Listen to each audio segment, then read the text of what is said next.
Hello everyone and welcome to Nick's Home Renovation. I am in the worst house I have ever owned. It's taken 8 months to complete, but I finally completed today on this 1936 detached bungalow. It's only ever been owned by one family all the way since the 30s. They sadly passed away in the last year and I'm the new proud owner. It is an absolute wreck. I'll show you around in a minute, but particularly the garden is probably about 80 or 90 foot, but you can see about 10 feet of it. The front garden has probably got enough space for 4 cars, but you can only currently get 1 on it.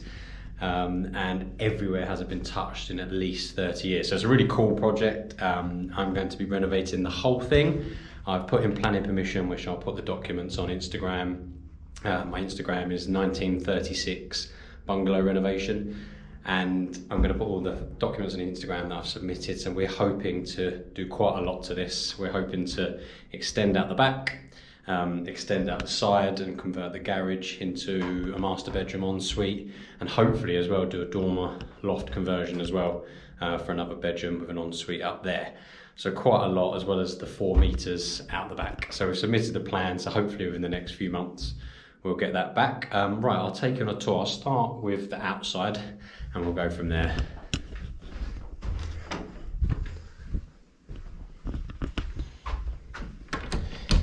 So, this is the driveway that is quite big, but at the moment you can only get 1 car in.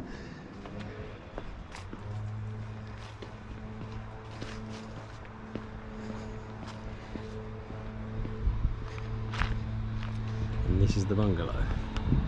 As you can see, it's a bit of a wreck.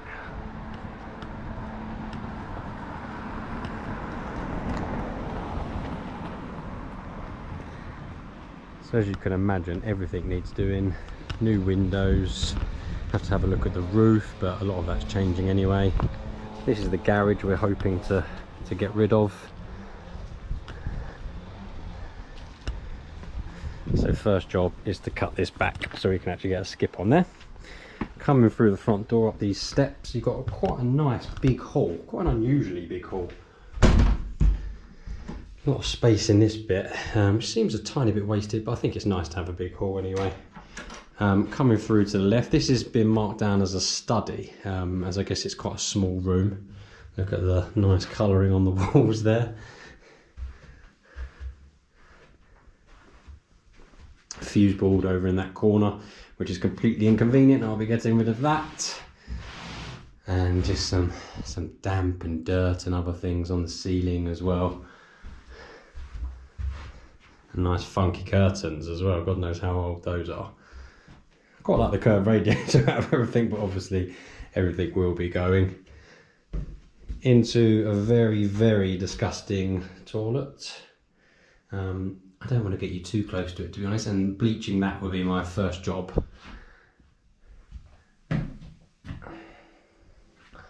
And then bathroom here, which isn't as bad as the toilet, but some funky wallpaper nonetheless.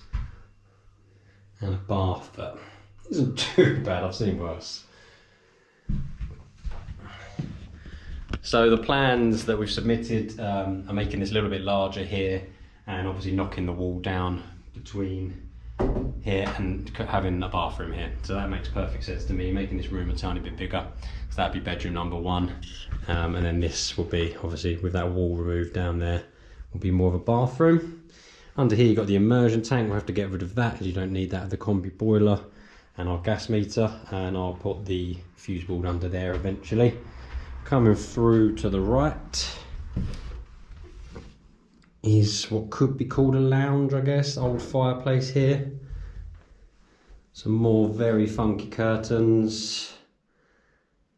Pink walls. You can see how dated. I mean, the light fittings.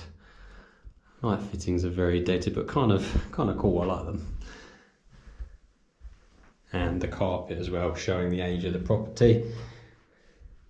But some of the nice features in here, bay window. Obviously we're going to have to replace all the windows, but it's always like a bay window. and it's a fairly good sized room. So the plan is, like I mentioned outside, the garage is on the other side of this wall. So remove this wall here, put in steels if need be, and extend this, so take in the whole garage, and then there'll be an ensuite in that corner over there, and space for wardrobes back here, with the bed naturally probably being here. Obviously none of these things are concrete yet, but that's what we're going for with the planners. Coming through to the right is another lounge. Gone for a funky green in this one. Carpet looks slightly newer than the other rooms, but not much of an improvement. And the fireplace, very old. So this room is being mixed around a whole lot, hopefully, with the plans. So a part of this room will become a corridor. The corridor will lead to a bedroom, which is hopefully going that side of the wall, part of the garage conversion. So there'll be 2 bedrooms back there. There'll be a utility room in this zone, hopefully. And also the stairs going up to the new room upstairs, hopefully. Obviously this is a bungalow, so at the moment nothing upstairs, so that's what we're hoping. And then out the back you can just see a glimpse of what I'm going to save as the grand finale, as it's unbelievable and I don't even know where to begin. But again, nice sized room.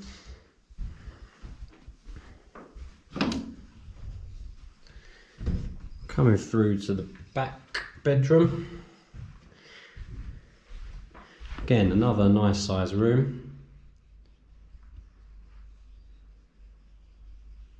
Nothing's too scary, it's all just very, very old. The house itself looks in quite good condition, no signs of subsidence anywhere.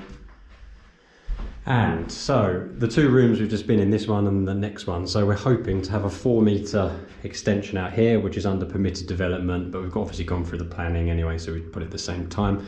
So 4-metre extension for most of the width of this, which will be a big kitchen, open plan kitchen diner, with and then you can have a little separate sectioned off living room as well. So we're hoping that really adds something to the house. So as mentioned before, 4 metres out here, garage infill, so 2 bedrooms over there hopefully, and then in this middle section will be utility and stairs up to the loft. I'll show you quickly up here, which I haven't prepared for. I'll show you last out here. And the kitchen.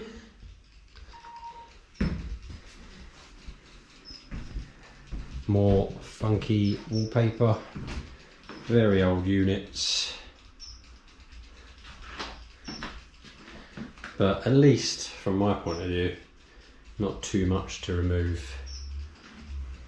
And I believe as part of the plans this will become part of sort of a little snuggy living room off of the kitchen diner that can be sort of separated from that big open space over there.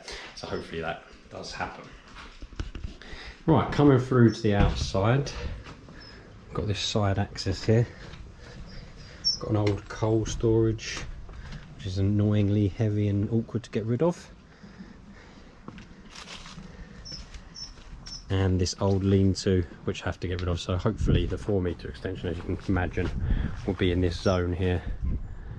But before I go out to the garden, I'll just show you the garage as well. So this is the old lean-to that looks like a bit of a health hazard to get rid of. And coming down here is the garage. So again, very, very old, with a very old condemned boiler. So there's going to be no heating. And we've just completed in October with winter coming, which is fantastic. So I have to wrap up lots of layers. So as you can imagine, the other side of that wall is that front lounge. So we're hoping to extend here to the boundary or a little bit off, and then make this space just a bit extra with the ensuite bedroom here, and then a bedroom at the back as well. Now to show you the dreaded garden. And it's a good job I'm wearing jeans, because otherwise my legs might get ripped to shreds. So I'll quickly show you the back of the house from here. Oh, it's actually quite difficult, but that's the back of the whole house. and then coming back through to the garden. So it looks like a sort of 20-foot garden from here, I think you'll agree, but it is not. It goes on and on and on.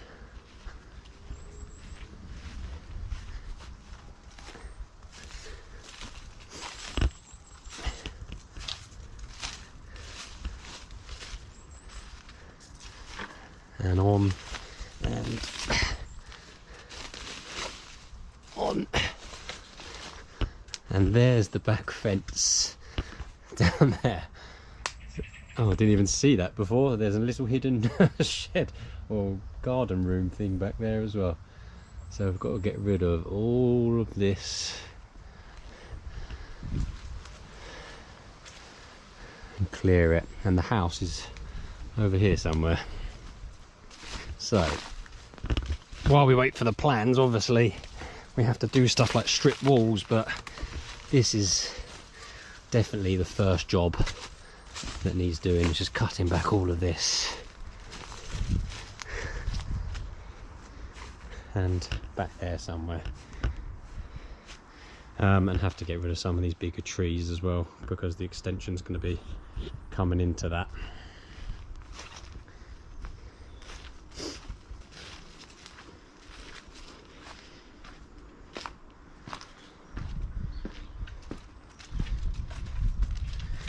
So that's it. Got my work cut out. I would imagine this job is at least sort of a year's work. As I said before, please follow me on Instagram. That's where I'm going to be putting most of my day-to-day things. I'll just do a video every now and then, as I don't want to do too many videos on YouTube. I just want to do one every sort of month or so and then put them all together for a big one at the end. But on Instagram, 1936 bungalow renovation, you can see it from day to day. And the work begins. Thanks for everyone for watching and subscribing, and speak to you soon. Cheers.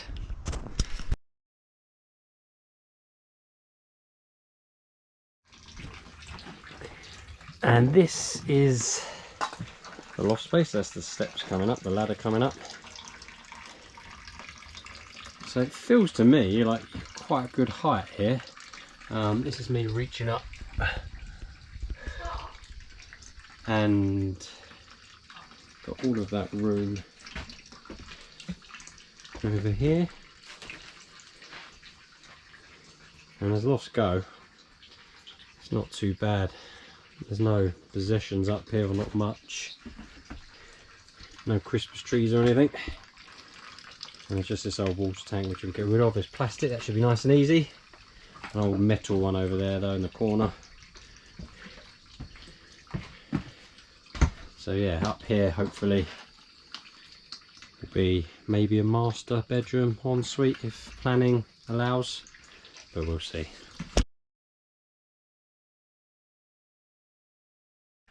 Hello everyone and welcome to Nick's Home Renovation. This is episode 2 of my 1936 bungalow renovation, and that is the name of my Instagram. When I'll be posting daily on there, 1936 underscore bungalow underscore renovation.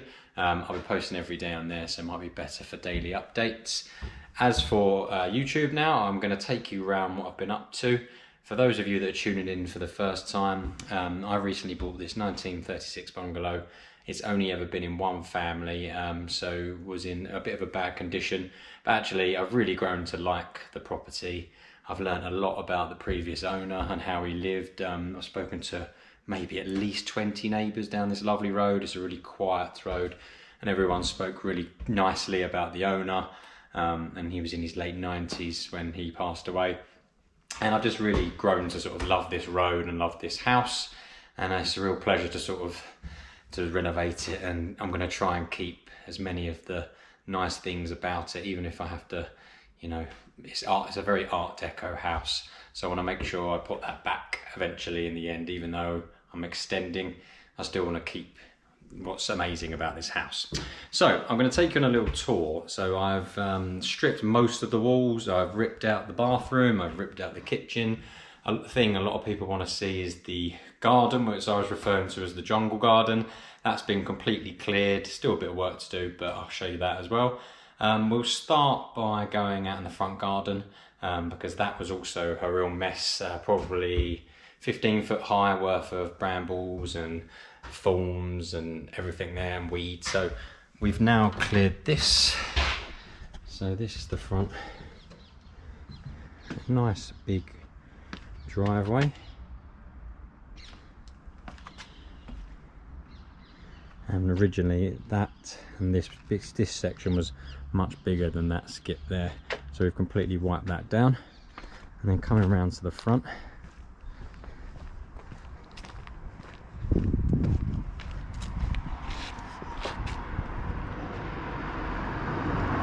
can actually now see the house a bit better.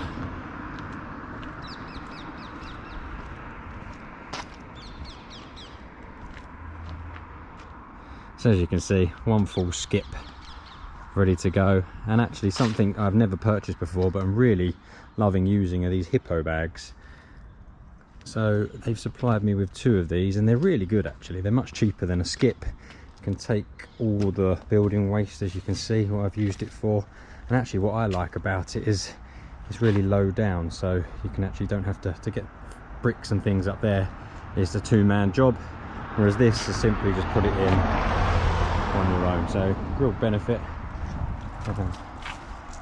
I really like them, and what's interesting about them is they come in the post, which is something I've never had before, and it's quite cool for contactless dealings these days with everything going on with COVID. So that's the front. For those of you that have seen the floor plan, I'm going to start the study. I call a lot of these rooms bedrooms and things, but actually a lot of them are multi-use, but I think this one in the front is definitely a study. So this is probably this is the smallest room in the whole place, and it's kind of being used for junk at the moment and all our tools. So we've stripped all the walls and all the ceiling.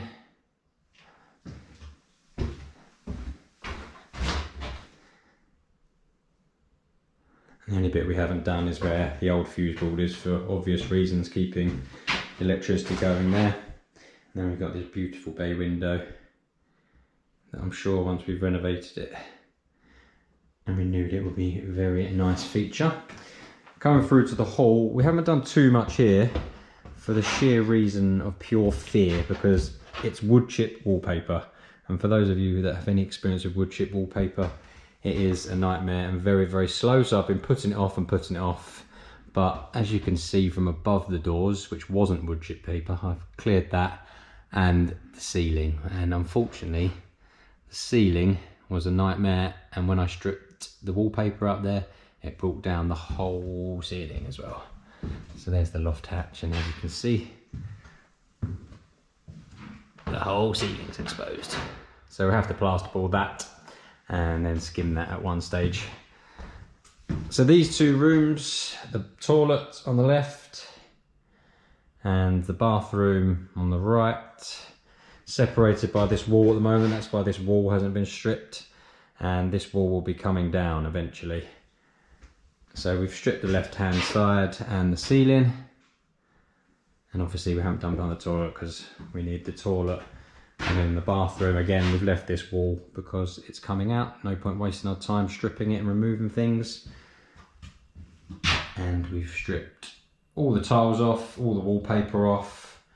The flooring in both rooms is a lino that is glued down to the floor, so we've left that alone.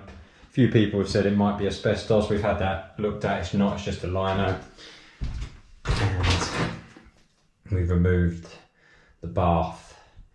It was a solid tin bath. Sorry, iron cast bath. They really did make things well in the old days, and it was really heavy to get rid of. But I think now, if you look back at this space, if I'm hopefully getting both things in shot, you can kind of see the size of the bathroom. And it's whether or not we get rid of this wall as well, because this immersion tank's going, and completely square this off, which I'm kind of in 2 minds about, because it'd be a very nice sized bathroom. You could have a shower and a bath in there, but it's also nice to have storage, and you don't get a lot of storage in some places, so this could be a really good cloakroom in the hall. Coming through to the front bedroom, So this wall here hasn't been stripped because I'm hoping to have this wall removed and it go into the garage. I have to completely knock down the garage as you'll see, it's an absolute wreck. And that would be an ensuite back there and a bigger bedroom. Love this Art Deco light, that's why I can't throw it away. I'm actually trying to save it and either use it here another time because I really like it. I'll see if I can try and work it into the finished house somehow. Another bay window all stripped back.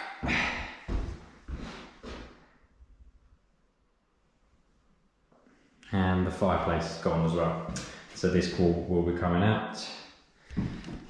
The radiators are all gone as well. Really interesting to learn about the previous occupant is actually the radiators were disconnected and the boiler was redundant and was disconnected as well.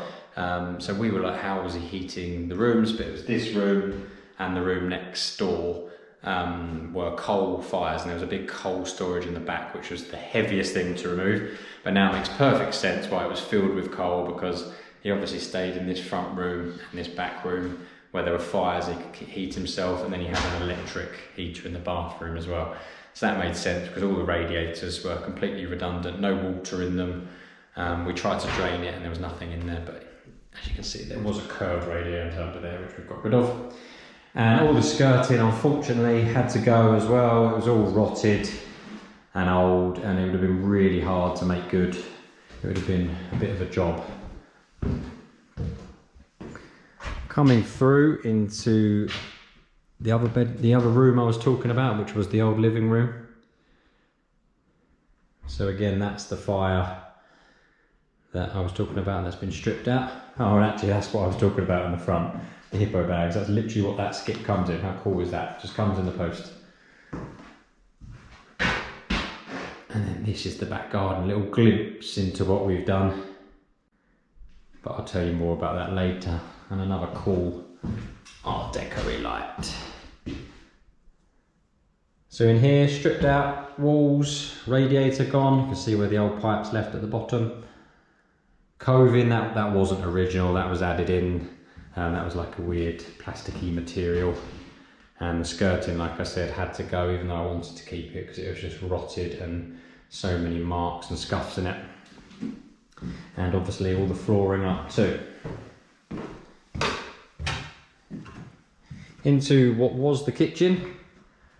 Actually a bit sad to get rid of the wallpaper in here because I actually liked it, but there's no way I could feasibly keep it.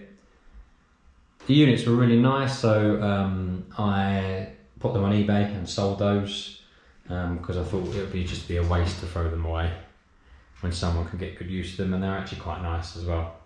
So some happy person came and helped me take those away, and I've removed all the tiles and the wallpaper from that wall as well, and just left the sink, which I've left running for obvious reasons over here. So this room, it's down as a bedroom, but I see it more as maybe a playroom or a room of that size really. It's a nice size for that sort of thing. I don't think you'd have a bedroom in the middle of the house like this as well. So it makes sense to me for it to be a playroom, which will be off of what will be the lounge and the open dining extension at the back. The ceiling, maybe some of you guys can advise on this. You can see from the bubble marks, I've been trying to strip it and it just would not come off. So that's the best I could do, and that took a long time. So my instinct is I'm going to have to remove all the plaster like I did in the hall, but maybe some of you guys can advise on that. Coming through to what was the back bedroom and what will be a little snug room. It's the same as other rooms, everything's stripped back. And we've left this room, this wall, sorry, because obviously it's going. And what we aim to do is go 4 meters out to the back, across, and there's another little glimpse at the garden that I'll take you out in a minute. We've had it completely cleared. So the room I'm standing in now will be a sort of a little living room snug, and then the 4 meter extension back here will be the dining room going over to the kitchen in the far right corner. Now I'll take you out to the garden and you'll see a big change.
So, the garden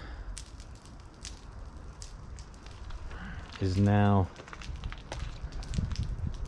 exposed and a lot bigger than I anticipated.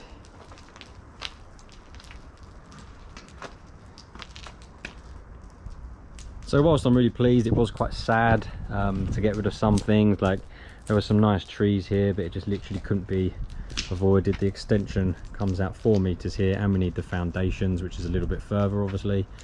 So it's really sad to actually get rid of some of those, but 95% of this garden, as you can see by what's been left on the floor, was just weeds and brambles and thorns and not very nice stuff. As you can see, no tree stumps, and what we've done is save clippings of the really nice plants. And we've just got a little fire going, it's burning some of the wood that's come out of it.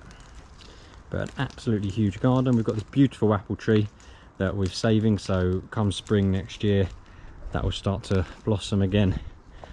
And we've also saved lots of other plants that we're going to replant next year. So this back fence has been put in by the neighbour at the back, and we're going to also plant lots of trees back here, so we have our privacy back. Down here there were 2 half brick, half wooden sheds, so we've removed those. They were solid, and there are these concrete posts, 19 of them in total, everywhere in this garden.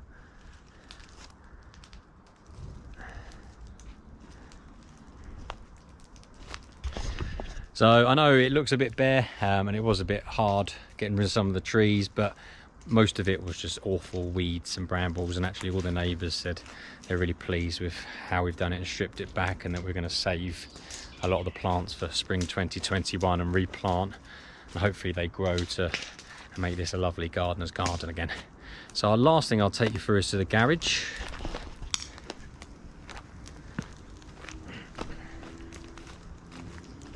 And that's the back of the house. So hopefully you can visualize the extension going this whole length, 4 meters out here. Hi guys, and welcome to Nick's Home Renovation. I am in my 1936 bungalow, and I'm very happy to announce that I've just had planning permission approved by the council, and I can finally start work. Before I get into that, a lot of people have been asking. I'm now on Instagram. You can find me under Nick's Home Renovation, or the actual name of the account's called the 1936 Bungalow Renovation. I'll be posting daily on there. But back to this. This video is just basically going to be a walk around of everything that's been approved by the council and what we'll be doing. We'll be making huge changes. So essentially, this bungalow is around 875 square foot, and we are going 4 meters out the back by around 7.7 meters, single story. We're turning this dilapidated garage, which I'll show you later, into a bigger room and an extra bedroom.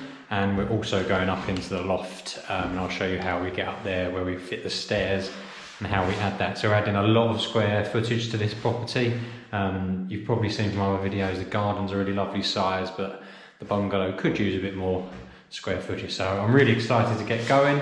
Now I've just got to get in touch with my structural engineer and get the ball rolling on that, and then get the builder's start date, which hopefully will be within a few months. So I'll start at the front of the property.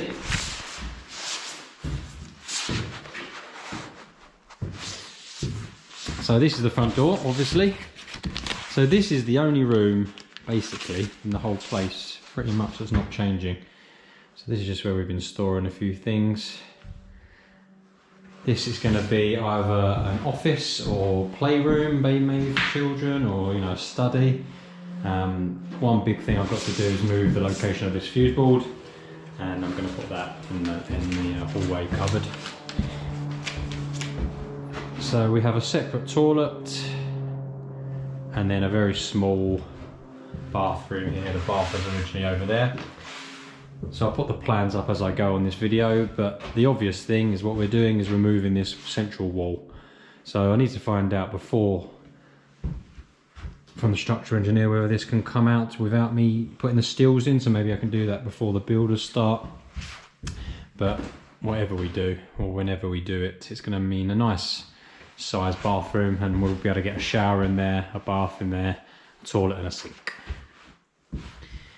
This is the hallway cupboard, so we've got the gas meter in there, the fuse board's going to end up being in there, and it's a nice space for, hoovers and coats and things.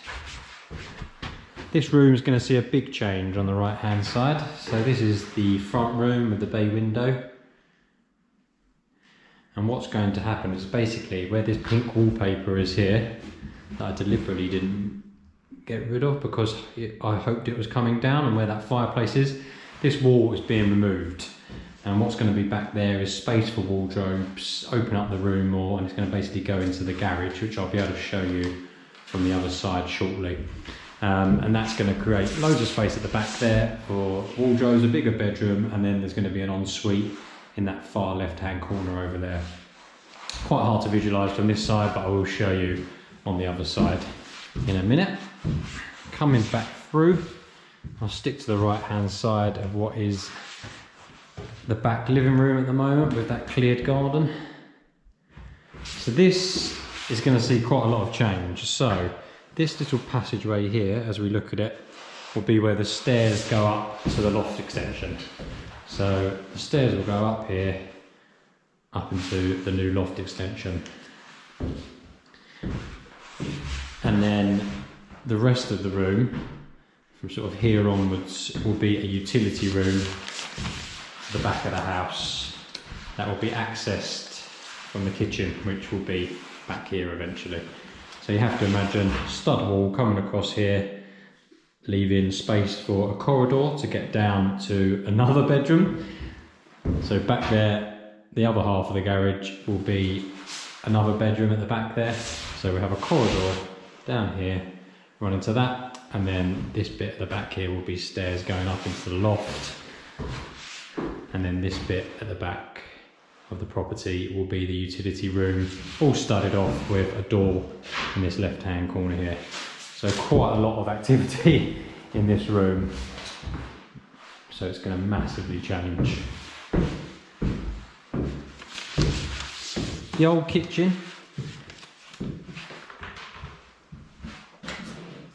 this is going to be another bedroom or office. Some people said about making it a utility room, but it didn't really make sense with having that extra space there that's going to be closed off, and bedrooms need windows, so this one made sense as a spare bedroom, and it's a decent size. One thing that eats into the room a little bit, which I've got to remove, is here. That's an old, I think some sort of old either soil stack or something to do with, there's some pipe work in there that I'm not sure about, but I've spoke to the structural engineer and he said it's not structural, so that little bit can come out. And coming through to the back room, So this bit will be the start of the open living diner. So this whole back wall will come out along with the one in the room next door, and then we're going to do a 4 metre extension out here by 7.7 metres all the way along until about 2 or 3 metres from the edge of the wall to leave gap for the windows and stuff in that back bedroom. So then this will be sort of like a TV space, I guess, over here, and then at the back here, dining, looking out to what will be a lovely garden once we landscape it, and then the kitchen will be in the far right hand corner there. I'll show you the back of the garage so you can see how that's changing.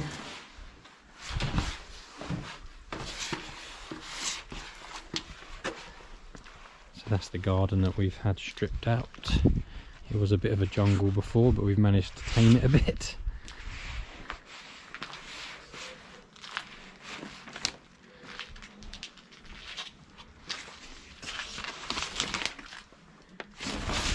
So this is the very, very old garage. We've got asbestos in the roof, asbestos in this flue here,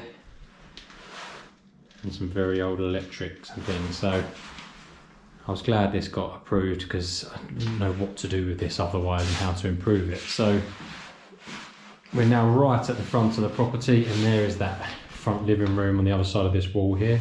So you imagine this whole wall is gone, and we've got an extra probably 2 and a bit metres of space, probably 2.2 metres, to bring the bedroom further out here for wardrobes down here, and the ensuite will be in this corner here.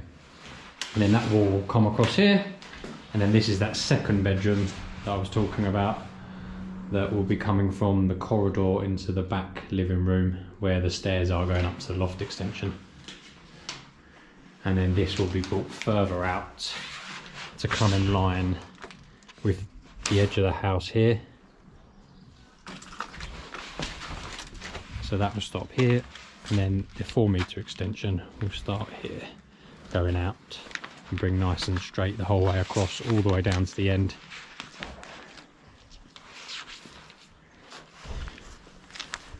Here's a little view of the back of the house.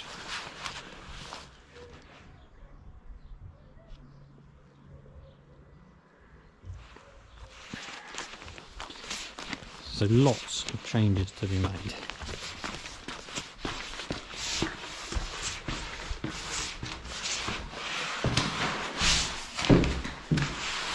I'll make sure I put the drawings up in this video so you can see. This is quite hard to explain, especially the room at the back of the property here. There's so much going on back here with the stairs and the corridor, and this change into utility could be quite confusing. So hopefully that helps you, and I'll show you an earlier clip from what the loft looked like when I bought the place a few months ago, as the ladder's not here anymore to get up there.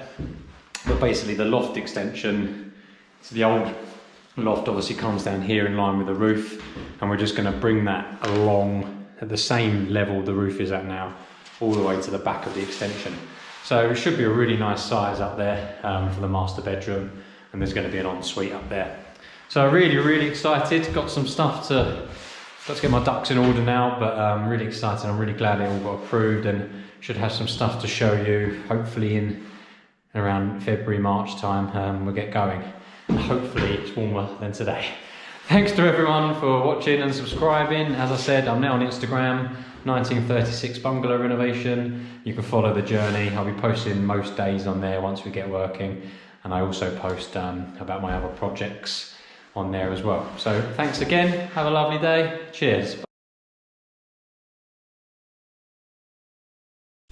Hi guys, and welcome to Nick's Home Renovation. As you may be able to see behind me, I am at my 1936 bungalow, and I no longer need keys to get in. I've got a lot to show you. The back's clearly been taken out, as you can see. The gable roof part's been taken out. The garage down the side behind me is gone. The wall between the bathroom is gone, and the kitchen wall was gone. So I'll take you around and show you what we've been up to. So this is the back of the bungalow, and it's all exposed.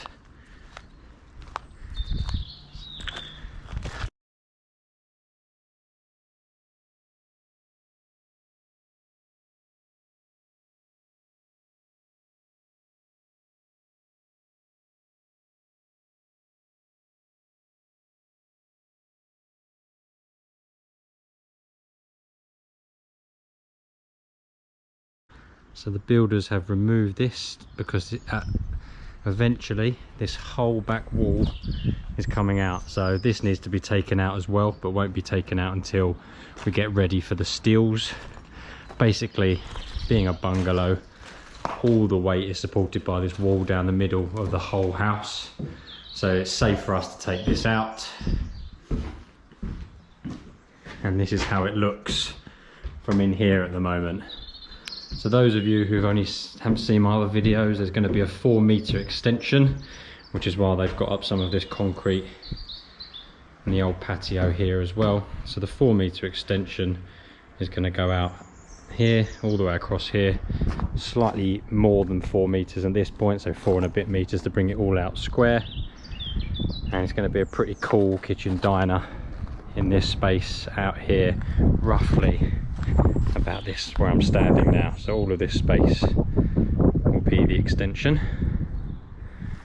Coming through, you can see by the lines in the floor here and on the ceiling, there was a wall here. So if you remember, this used to be a door going in to the old kitchen, and there's still the sink and everything there, and the old back door, and that wall's been taken down. Now the reason this has been taken down is this room's been slightly extended to make a bigger room back here. So still, I mean, it is classified as a bedroom, but I see it being in the center of the house more as maybe like a child's playroom or a big office, or it's got a multitude of uses.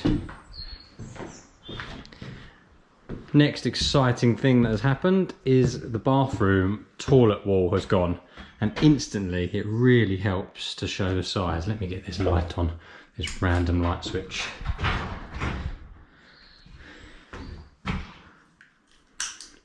So there was a wall going here on the floor, you can see again, and up here, and it's just created a medium-sized or bathroom. I'm going to keep this here because of the storage, and the fuse board and things are going to go in that cupboard, and I've just got to work out my configuration in here, but there's plenty of room for, I think, so if you imagine this door on the right is being covered up, plasterboarded, and we'll keep this door here.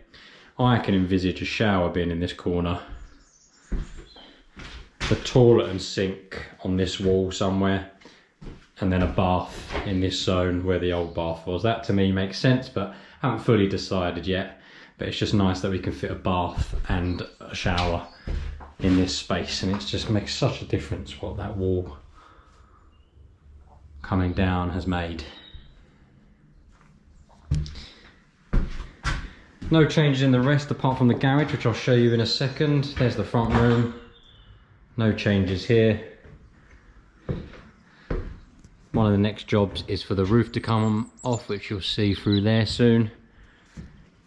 The front room, the builders have removed the chimney breast, so we've now got this bespoke window that has accidentally been formed to where the garage was. Obviously have to get rid of that at some point, but when the whole house at the back is showing, not a massive deal. And in the back living room, no change, just apart from some more holes to the outside. Good ventilation in this house now with all the holes exposed. Let's hope for some good weather. Lastly, I'll just show you the garage zone. So this is where the asbestos filled garage started, around this line here, and then you can also see where the double chimney breast has been taken out, so it came up there up to the top, feeding both that front bedroom and the living room, so that's gone as well. And now we've got all this space which will eventually be the side extension to make this room into a larger bedroom coming across here, and with an extra bedroom at the back with an ensuite in the middle where that sort of chimney breast was.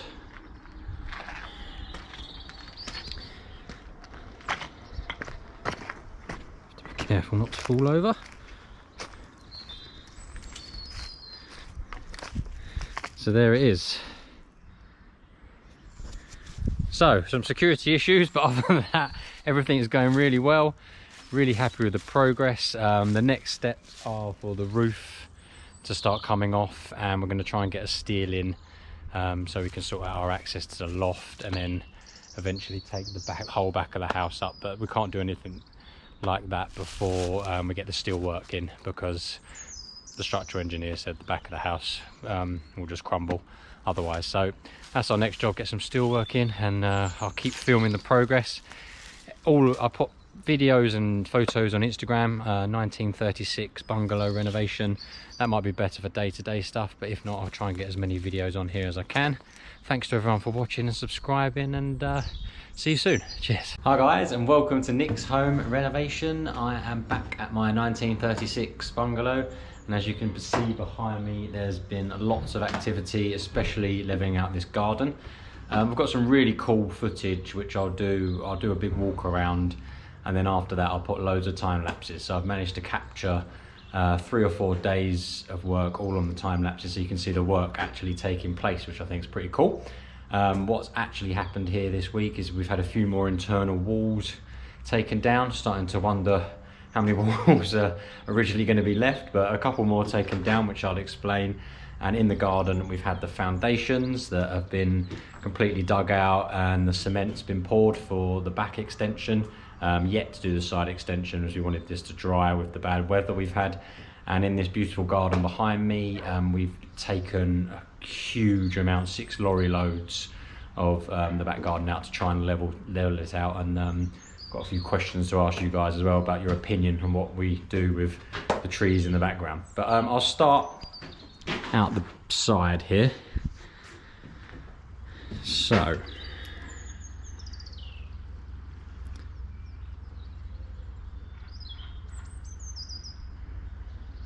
I'll start with the foundation. So we've had some awful weather, so we had to put in the shuttering, as we had to dig 1.4 meters, as that's what Bromley Building Control wanted, and the sides just kept caving in. So we've had to put in the shuttering and then pour the concrete, and that finally stopped the sides from caving in. And that goes all the way down here, which is now covered by mud, with the guys getting everything, all the soil from back to front. And now you can sort of see the outline of the extension. So this is going to be 4 meters this way, slightly more actually, because this bit isn't level. So it's going to be 4 meters from this point, coming all the way out to around here for this back extension. And then obviously at a later point we're going in the loft, and we've also got to do the footings and everything down here as well. We put some type 1 down. This is going to be the patio area, and we've leveled out this whole garden up to the back so far. Just got to finish that on Monday, and it's been a bit tricky because the weather has been terrible, but we are getting there. So you can really see the difference from here to at the back there, and I'm just trying to decide what to do with this tree and here, because I've removed so much. I don't really want to remove these, as they're quite nice to look at from the house once they start growing again. But we've got such a height difference here between the soil at the back and what we're now leveling out, and we're going to remove all of this in the back as well. And I just really don't want to lose the trees, but I just don't know how to do it in a nice way, because if we go any lower, we'll be below the roots and it'll just fall over eventually. So you can really see from here the difference. And as I said at the end of the video, I'll put the time lapse of the guys working on these diggers, removing it all week. So a lot of work to show you. It's really cool. Coming back down to the house, basically had my camera up in that part for 4 days, so hopefully we've got some cool footage to show you. This is the 2 meter by 2 meter soak away. Usually it's around 1 meter squared, but Builder Control said because of this soft soil we have here, see this sandy soil, it means it's really vertically not very strong. So we had to dig deeper and wider, and so this is a 2 meter soak away. And it's the same while we had to do more on the foundations too, just because the ground is really sandy. I'll come down the side because I'll show you guys how much soil has come out the property.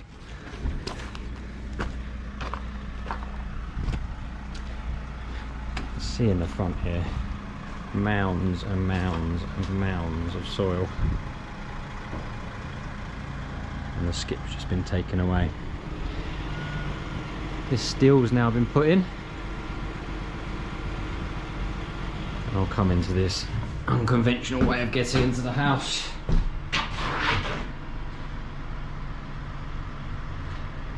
So there's one steel in there, and there's a lot more steel work to go. Not as many changes left to show you, nothing in this room. This front small room in the back. This bathroom, we've already taken this middle wall out. But what my architect did really well was take this wall out from the back of this storage cupboard, because it's just far too deep. It ran all the way back a good metre, or just under a metre. And what we're going to do is just rebuild it a bit further forward behind that gas meter, and we gain sort of 30-35 centimetres of space, which gives us so many more options in this zone to have either a toilet and a sink, or a bath here and a toilet and a sink here, or a shower over here. So just by modifying this room, or these rooms that was a toilet with a wall down the middle, it's really improved this space. So that was a really nice touch, I thought. And all of the brickwork here in the middle is so thin, it's actually coming out really nicely. As you can see again, so thin, not difficult jobs, and you can see in the time lapses again the work that's been undertaken. This room has been opened up as well, so this bit of the wall's been taken out, and the reason we've done that is this is where this first bit is going to be a hall going along here to the bedroom there where the old garage used to be, and this sort of further bit is going to be the stairs going up this way to the loft extension at the top. So they've opened that up, and I'll make sure I get another time lapse going when they put the stairs in and open all this up, so I think it'd be really cool to see. And they've just got an acro holding this up at the moment because they need to get some steel work in here, and again more steel work going across there like this one here. Lastly, the old kitchen, which the wall was going along here. Only a small change, this wall's been removed. There was a little strange feature in here which it looked like it used to be some sort of fire or something was used in here, judging by this black tarry stuff left on the walls and the smell of it. But there was no pipe work or anything in there, so maybe when it was first built in 1936 perhaps. But I think this is a pretty cool view of what's going to be going on back here with the 4 meter extension at the back, and this garden that still needs a lot of work, but can't wait to put some topsoil on and get the grass on at a later stage and start making it like a lovely garden again. So next week, the main job, this cement's now strong enough to stand on, is to dig the footings here and then get that side extension poured, and then we can start on the brickwork, which is the exciting bit.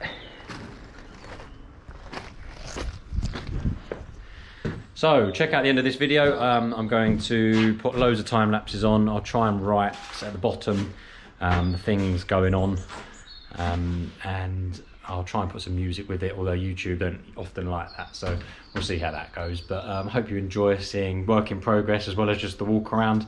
Let me know your thoughts, and thanks to everyone for subscribing and your lovely comments. Let me know what you think I should do with the tree situation, with the trees being so much higher than the rest of the ground now we've leveled it out a bit more. That'd be really useful to know some good advice. So thanks for watching and have a good day. Cheers.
welcome back to my 1936 bungalow renovation. This is Nick's Home Renovation YouTube channel. You can find my Instagram, 1936 bungalow renovation, for weekly snaps. But since your last visit to this page, a lot has happened, I'm glad to say. You might be able to see behind me, but the garden has finished being levelled. I've got some more footage, time lapse of that in this video to show you them levelling that out. The bricks for the extensions, so we're doing a side extension and a back extension. The bricks for those that are on site and have started to go up, as you can see. And also scaffolding's now on site. We've been removing roof tiles, ready to go up into the loft, and also extend that loft all the way out to the back of the extension here. So lots to show you. I always start at the front of the house. I think, well, not much has changed around here, so I'll just do a quick walk through and take you out to the back, because that's the exciting stuff. So here's the front door. These rooms haven't changed much. Got the office at the front. Extended bathroom here. This is now one of the, maybe the master bedroom, potentially with upstairs. So this brickwork we've had done makes this a really nice sized room. So this is now all one big space going out to here. And you'll be able to see by the pipework in the floor there, that is going to be the ensuite. So that's going to come out there with the ensuite over there.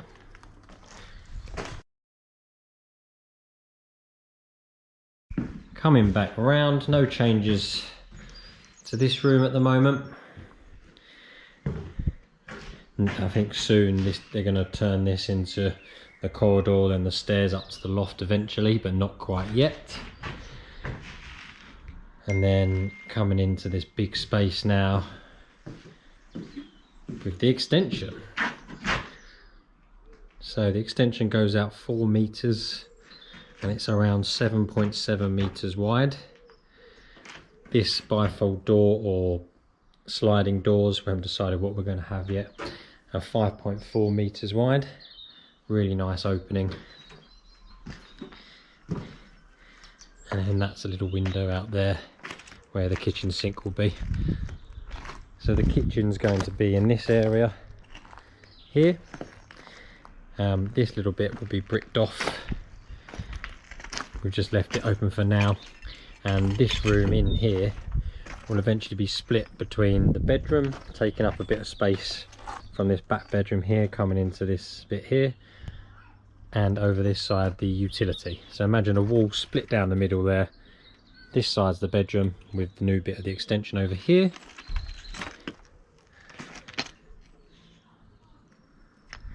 And the right hand side is the utility, coming in from this way,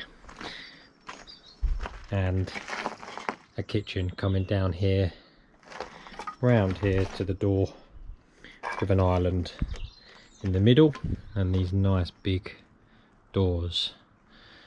And remember, above this loft, so the roof has been stripped, and all of that will be brought all the way back to the edge of this extension. So you can sort of see better from back here.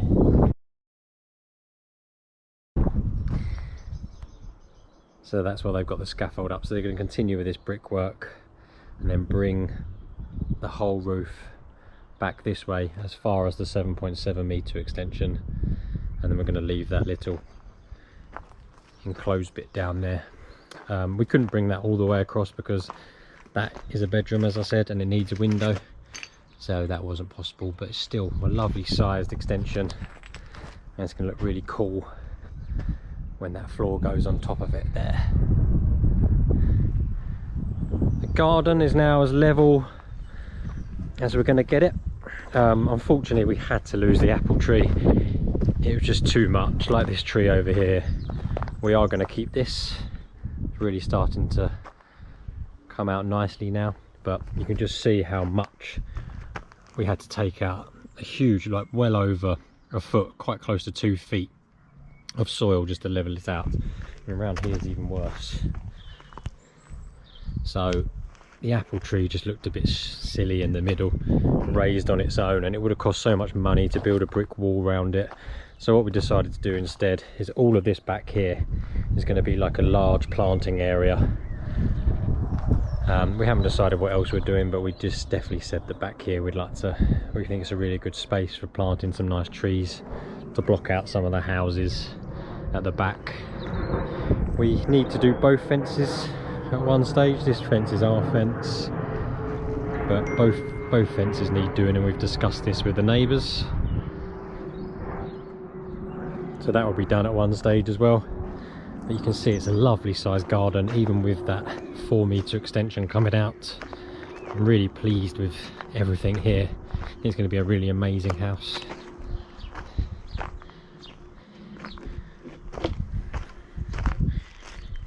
And you can see the full length of the garden here. So the patio would be this bit, where you can see all the type 1 coming across here, and the garden will start here. So it's a really nice sized garden for the house.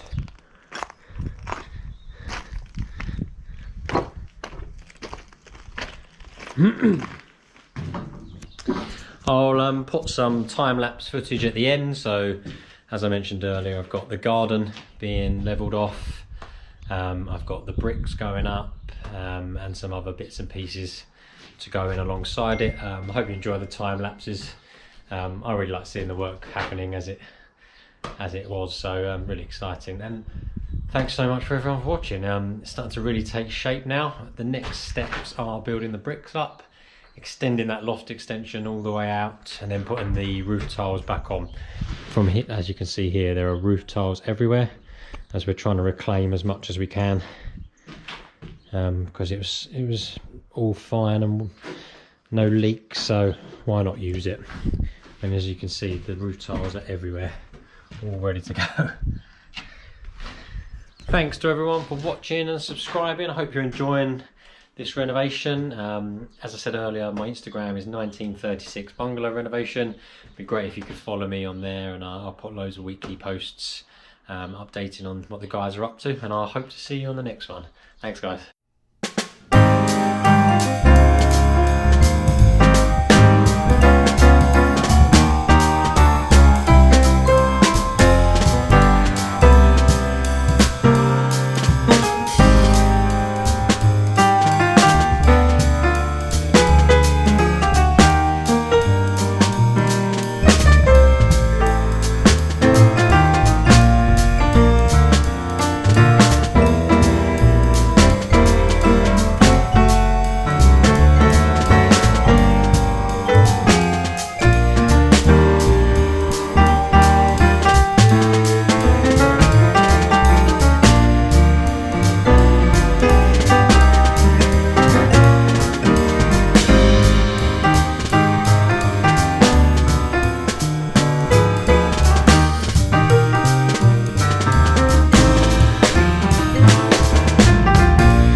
Hi guys, and welcome back to my 1936 bungalow renovation. As you can see, I am in the loft conversion. I don't think I've had much footage up here, so I'm going to show you around this really funny space. I'm going to look forward to hearing your ideas on how we make this space amazing, as we're never going to get planning permission to really open this up and extend out, so it's quite a funny, awkward space. But I'll show you that and take you on a tour of the house. I can't show you much of up here as it's a bit of a death trap, but I'll take you on a walk around anyway. So this at the moment is where we're at. So if I come a bit further forward, you can see that this is going to be a really long room. So it's going to go all the way eventually over here as well to the back of the property. So it's got another good 4 meters to come out from this edge, and then it's going to run all the way back to where we were then. So it's really hard to visualize how it's going to look at the end, but what we're planning is, so this is a corridor down here going into this bedroom, and against that back wall you can just see over there is the staircase coming up here. So the staircase is going to come up roughly where that ladder is. So this is a hallway, and then we're going to have a big Velux here bringing lots of light into this hallway up here, or landing up here, and then back here is going to be the ensuite. So I haven't quite figured out location yet, but obviously just have a shower, toilet and sink up here in the ensuite. And then behind me, obviously landing here, and then all of this plus another 4 meters from where they've got to at the moment. So because of we have good height in the middle, but which I can't even get anywhere near reaching that, so you've got a good sort of 2.5 meters there, but we just don't have much head height coming down here and here.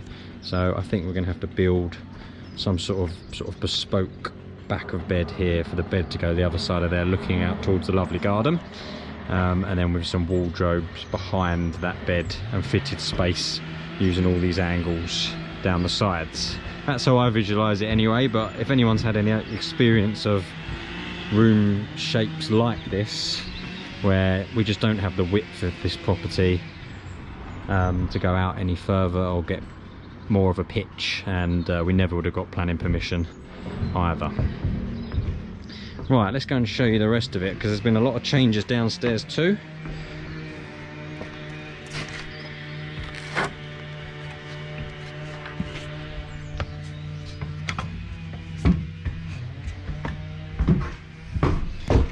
So, this is the front door.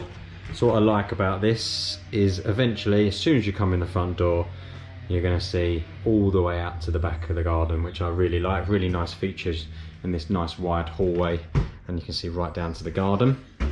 No changes in this front room, and there won't be any changes other than obviously windows and doing everything up. Bathroom now, I'm starting to get quotes, so I've had my plumbers come in today. And with the internal work's going to start in July, I think. So this was 2 rooms, been knocked into 1 larger room. This will be studded off, thinking shower over here. And I have now spoken to the plumber, and he's confirmed it's possible, as that's an external wall with a path down the side.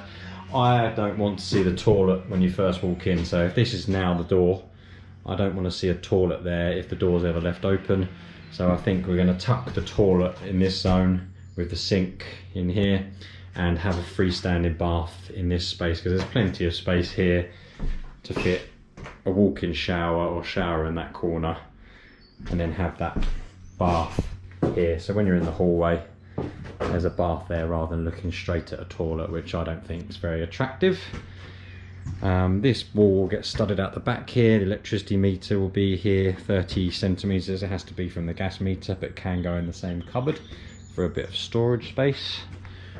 Coming through to the right, this external wall has been taken out, and this steel has been put in up here, and this for me is the master bedroom. So with this lovely bay window being at the front of the house, and now with this extra space where wardrobes will be on this back wall, and an ensuite in that corner where you can see the pipe work coming up. So there will be access from here, the door here, and that will be an ensuite over there. So this for me is the master bedroom.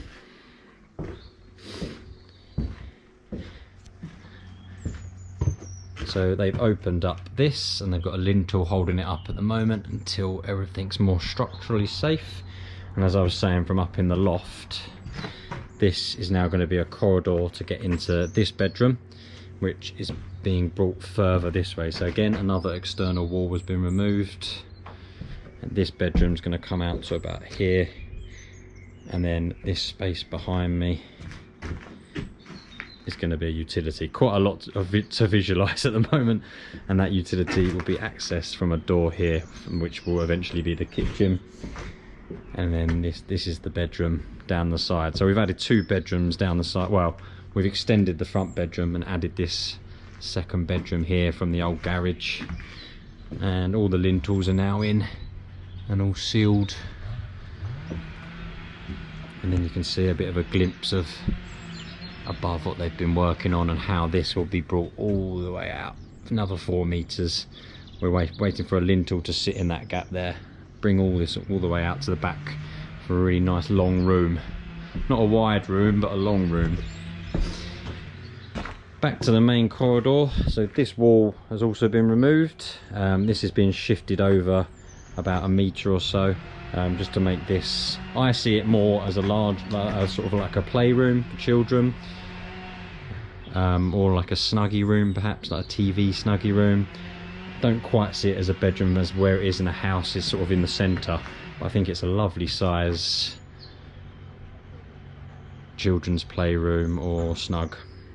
And you probably noticed this has all been bricked up. So this was the old kitchen. There used to be a door here with a window on the right and a window on the left where that sink was, and instead now we've got one nice big square window in the middle, which matches this new window on the left as well.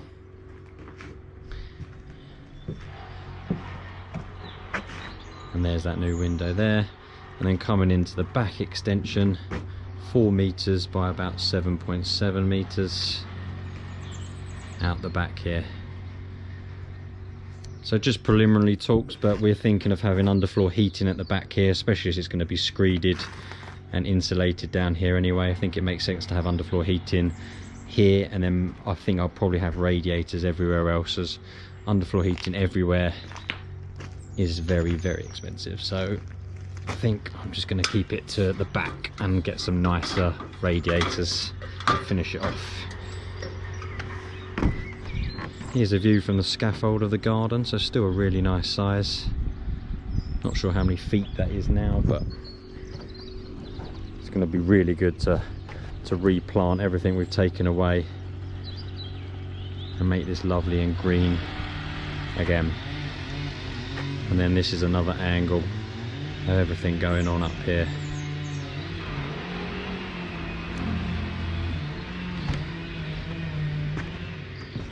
So this is quite a good spot to see upstairs, because you can see how we have nice height in the middle but not much on the side, so you have to be really inventive to make that a really good space, as we just wouldn't have been able to get planning permission, as lots of other people have tried in the road and haven't been accepted. One took years and years to go through, so this is the only way we could get this done. And you can see they've done a bit more roof work down the side here. Some nowhere near finished down here, but there's going to be a bit of a pitch into a flat roof and then a pitch at the front, just to make it a bit more attractive. And it's going to be awesome when that roof comes all the way back there.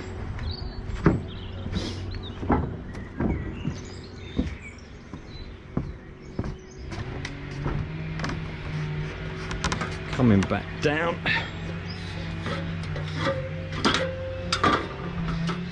The kitchen is going to be here in an L shape, and then it was hard to describe from that other way, but there's going to be a door in here, and the utility room access from this way.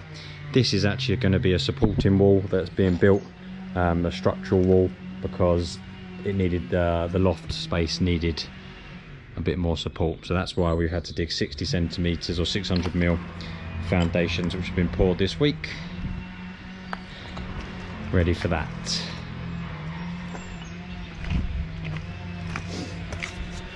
So a long way to go.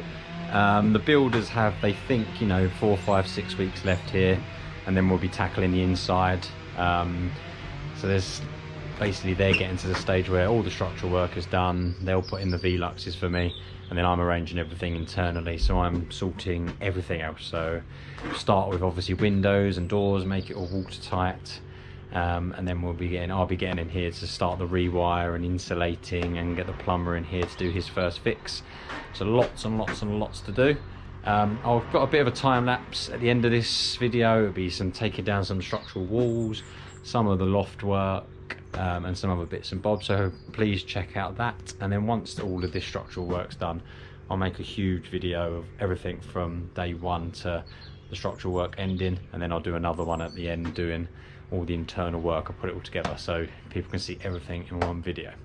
Thanks to everyone for watching and subscribing. Love to hear your comments, love to hear your thoughts on the loft upstairs and suggestions on how we can make that difficult space really good. Any tips you have, we're really appreciated. Thanks very much. Cheers.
Hi guys, and welcome back to my 1936 bungalow renovation. And this is Nick's Home Renovations, and in this video I'm glad to say that the builders are 90% finished, and I will start work on the internal work tomorrow. So for those of you who are tuning in for the first time, the builders have extended this 1936 bungalow from a 2-bedroom, ground floor only, to currently a 5-bedroom, and we've extended 4 meters by 7 meters at the back, about 11 meters by 2 meters on the side, and upstairs behind me, as you can see, is this massive but slightly unusual space of about 12 meters by around 3 meters of usable space, and then sort of another 2 or 3 meters of storage space. So the builders have done lots and lots, and they're nearly there now. But I'm glad to say this is the exciting bit, because I get to come in from tomorrow, start my rewire. I have organised all my guys already, so my plumber starts next week, and I can start to book in people like the plasterer. But I've got lots and lots of things to do and lots of things to show you. So I'll take you on a walk around and tell you about everything I've been up to. Really excited to push forward now, as you can probably tell. So I'm in the new loft space, so the stairs will come up here, which I'll show you from down there later. This down the end will be the bathroom, and then this lovely long space is the old loft. So this boarding at the moment is just temporary for safety, but what we're going to have down the end here, looking out to this lovely garden, is a Juliet balcony, double doors in the middle with glass either side, left, right and above. So all of this you see here up to the brickwork will be open and with a nice view down to the garden. The garden, as you can see, we are now all the way down to the end of the extension up here, and we've still got about 80 feet of garden. So what a lovely size still, despite going 4 meters out at the back. One of my many jobs obviously is to do both fences. As you can see, the right one is slightly worse than the left, but both need doing, and obviously the lawn, and then plant some trees and things, because we really ripped out a lot of them, so we've got to put a lot back. So this is the space up in the loft. It's kind of a multi-use space. I'll tell you a little bit about it first. So the old house basically used to end around here, so you can see the extension on this left side, and then the old house ended there originally. So all of this here has been extended outwards, and obviously all of this space before was just loft space. So we've taken this whole and we've used every little bit. So starting in the ensuite, I'm not quite sure of the layout yet, because it's quite a nice size in here, but obviously there's reduced head height everywhere. This is going to be a Velux window in here. I decided to go for top hung windows, which are slightly more expensive, but as we don't have a lot of head height up here, as soon as you shift 1 meter to the right or 1 meter to the left, it all of a sudden starts to get around sort of head height up here, so it sort of infringes on the space. So I've gone for top hung Veluxes, because they open out more like a dormer loft, so I think that'll give it a bit more space. So we have one Velux in here, one Velux in front of the landing, which this will be the stairs coming up, which I'll show you later, and then 2 more Veluxes, nice big ones, in the main part of this bedroom slash office space, whatever you want to use it for. At the end here, I just can't quite work out the configuration, but the most head height is in this central bit, so perhaps that's where the shower will be. But we've actually got space, surprisingly, for a bath in here as well, which I didn't think when the plans were initially drawn up. So whether or not we do that is yet to be discussed, but obviously there'd be a minimum of a toilet, shower and sink up here. And then you've got this lovely space of about 9 meters by 3 meters. Some of you eagle-eyed people might notice that the ashlar wall on the right is slightly further back than the one on the left. This is deliberate. I basically spoke to my carpenter, because this is such an unusual space with the head height, how to sort of make this feel bigger and get the most out of it, and he actually said he converted his one at home, and he did exactly the same. So I spoke to the building inspector and they said we were allowed to move this one joist over. So we moved it one joist over. Because it's supporting the roof, we couldn't do too much, but it basically gives us so much more options. So it allows us to, where the stairs come up here, board off, and this area can be anything from wardrobes to storage to drawers, and it doesn't infringe too much on this space coming in here. And it allows us to either have the bed centrally up here, which I don't think quite works because you don't have the room to walk around. So if the bed was sort of where the camera is now here, I don't think you have a lot of room either side to walk, in my personal opinion. And you wouldn't want the bed over the Velux anyway, unless it was back here, which might be quite cool. But my idea is to have the bed on the side here, nearer this lovely view. It will be a lovely view eventually. And I can actually get my carpenter to manipulate a bit more of the ashlar wall to give us a bit more depth for walking around that way.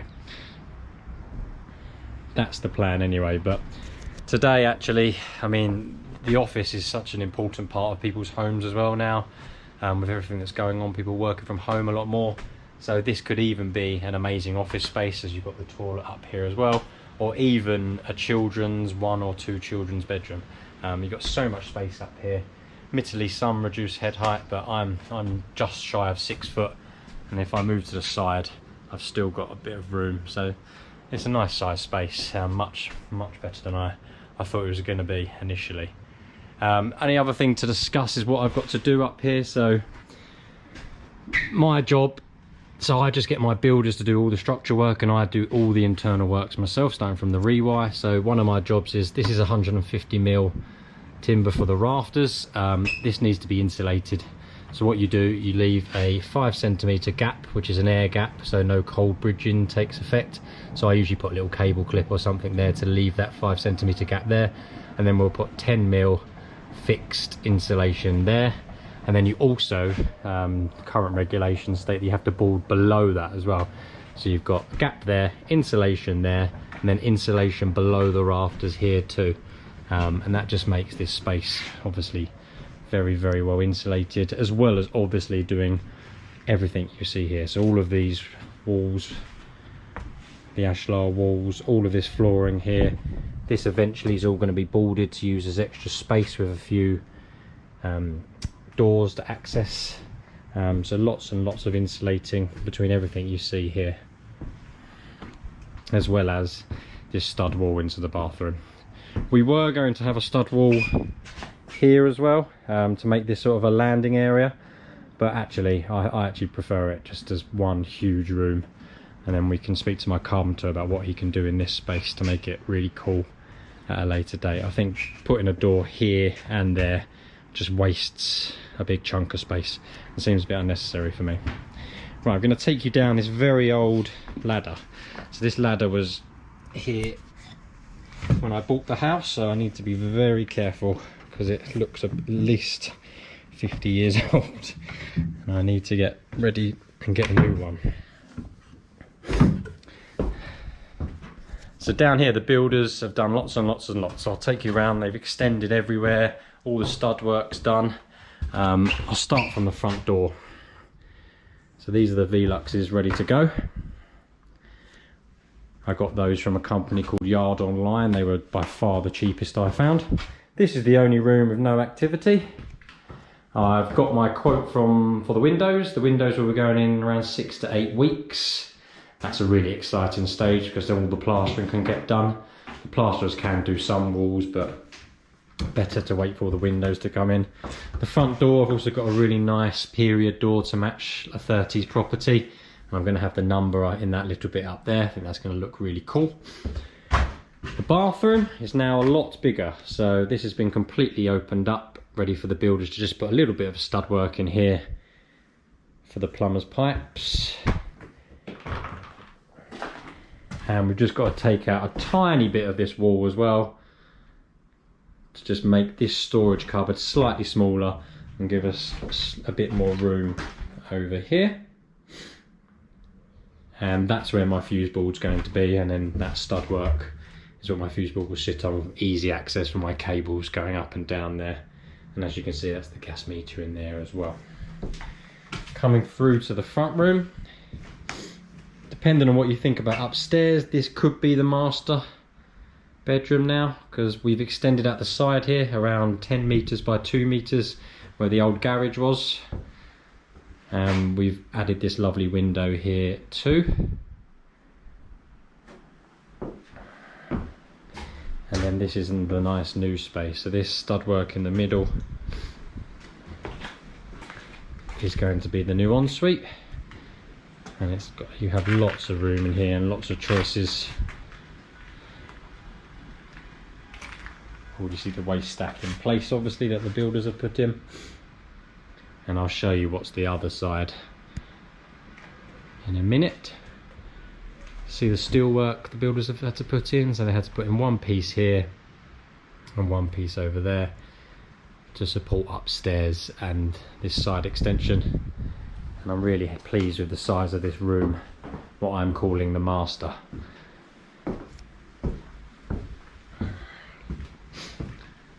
This is that funky space that used to be the start of the lounge. We've studded it all off everywhere. So this will be a corridor down here. This will be the staircase up to the loft. You can see that rickety old ladder that I carefully used. And then that I'll show you from another direction is the utility room. And this is the back of the side extension now. So this is an additional bedroom. So if you count upstairs as a bedroom, that's one additional bedroom, and this is the second additional bedroom to go with the one at the front. Again, steel work put in here, and you can see the lovely pitched roof the guys have put in, sorry, which again needs to be insulated along with all this stud work. You can see here and in the back extension that I'll show you shortly that this has been screeded but not to finished floor level yet. So what needs to happen now is 120mm of insulation needs to go in, and then that needs to be screeded again. We basically do it in this order so the plumber can run his pipe work in there for the radiators in the kitchen. Then we insulate and pour the screed again to bring that all up. So you can see the different levels here quite clearly between the old house and what we've done here new. Showing you new bedroom number 4, although I sort of see this, if this is a family home, as maybe a children's playroom because it's right off of the lounge, but gives you enough privacy for the thousands of toys, things that children always tend to have. So for those of you that have watched all these videos, this used to be the back door with a window, and we've bricked it in to have nice one nice square window. So yeah, I see this. I mean, it is a lovely sized bedroom actually, but it's also a lovely sized children's playroom as well. So that's bedroom number 4. And then I'm calling that small one towards the front of the house a single bedroom as well for number 5. And then coming back to this pretty cool extension at the back now. So this is just over 4 meters by around 7.7 meters. And we're going to have a lovely bifolding door here with the kitchen up this end. And the bifolding door is going to squeeze this way, and we're going to have an L-shaped kitchen up this end. We're turning along here with a nice island here, and then you've got that new space over there which is the utility, which I can show you in a minute. Window here, so I'm picturing the sink here with a nice big one opening window there to give it as much glass and as much light as possible in the kitchen. And then this is also a new window that's been added that the builders need to put a lintel in for, which they haven't yet done. And then you can see this lovely garden, which is still a good 80 feet, where a lot of work has got to go on, but I'm not thinking about it yet. To show you the house on the back with all the scaffolding. We've had such wet weather, which is typical because I've had no roof for a while now. The builders have done a little bit of the roof on the other side, but not much on this side, as you can see. But I really like how this house looks now. And it's about to rain again. How this house looks now with that Juliet balcony up there. It looks much more striking than it did before. I'm really excited to push on. I've done a little bit more of roof over there, but you might not be able to see. I'll try and have a walk around on the scaffolding too.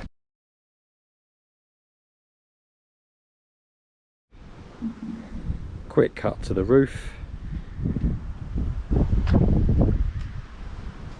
So I've retained the old tiles and ordered around 3,000 tiles from a reclamation yard, as I wanted to keep this as authentic as possible, as it's a 30s property. As you can see from the side there, this part hasn't been done yet, but I think the bit that has been tiled so far looks really nice. I'll show you down the side, because the left hand side of the property is now looking really cool.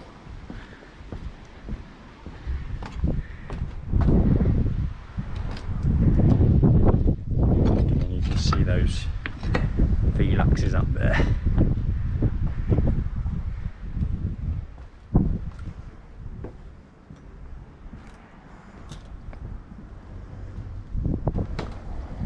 So these are the old tiles, and we've mixed them in with a few new ones from a reclamation yard.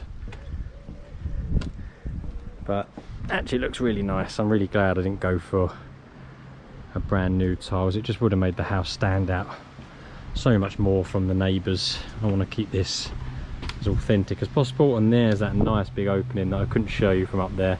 We've boarded this for safety, obviously. This is my Juliet balcony for the loft. All of this is going to be glass and door. It's going to look really nice. And then this is downstairs. The whole house comes out nice and flat now, except for this bit down here, which we had to allow for that window for the bedroom. And this one is to be continued. So again, insulation needs to go down here, 120mm, to bring this floor level right up, and then we'll screed again. So that's the walk around. So as you can see, the builders have been very busy. They've been here for about 3.5, 4 months, and they've done quite a lot in that time, especially with they've been on another job as well and everything going. Oh, I forgot to show you the utility. Sorry, let me show you the utility. And then now coming from the kitchen, so here's the kitchen here, L shape, walk through here, and then now you've got the nice utility, and it's a really nice size actually.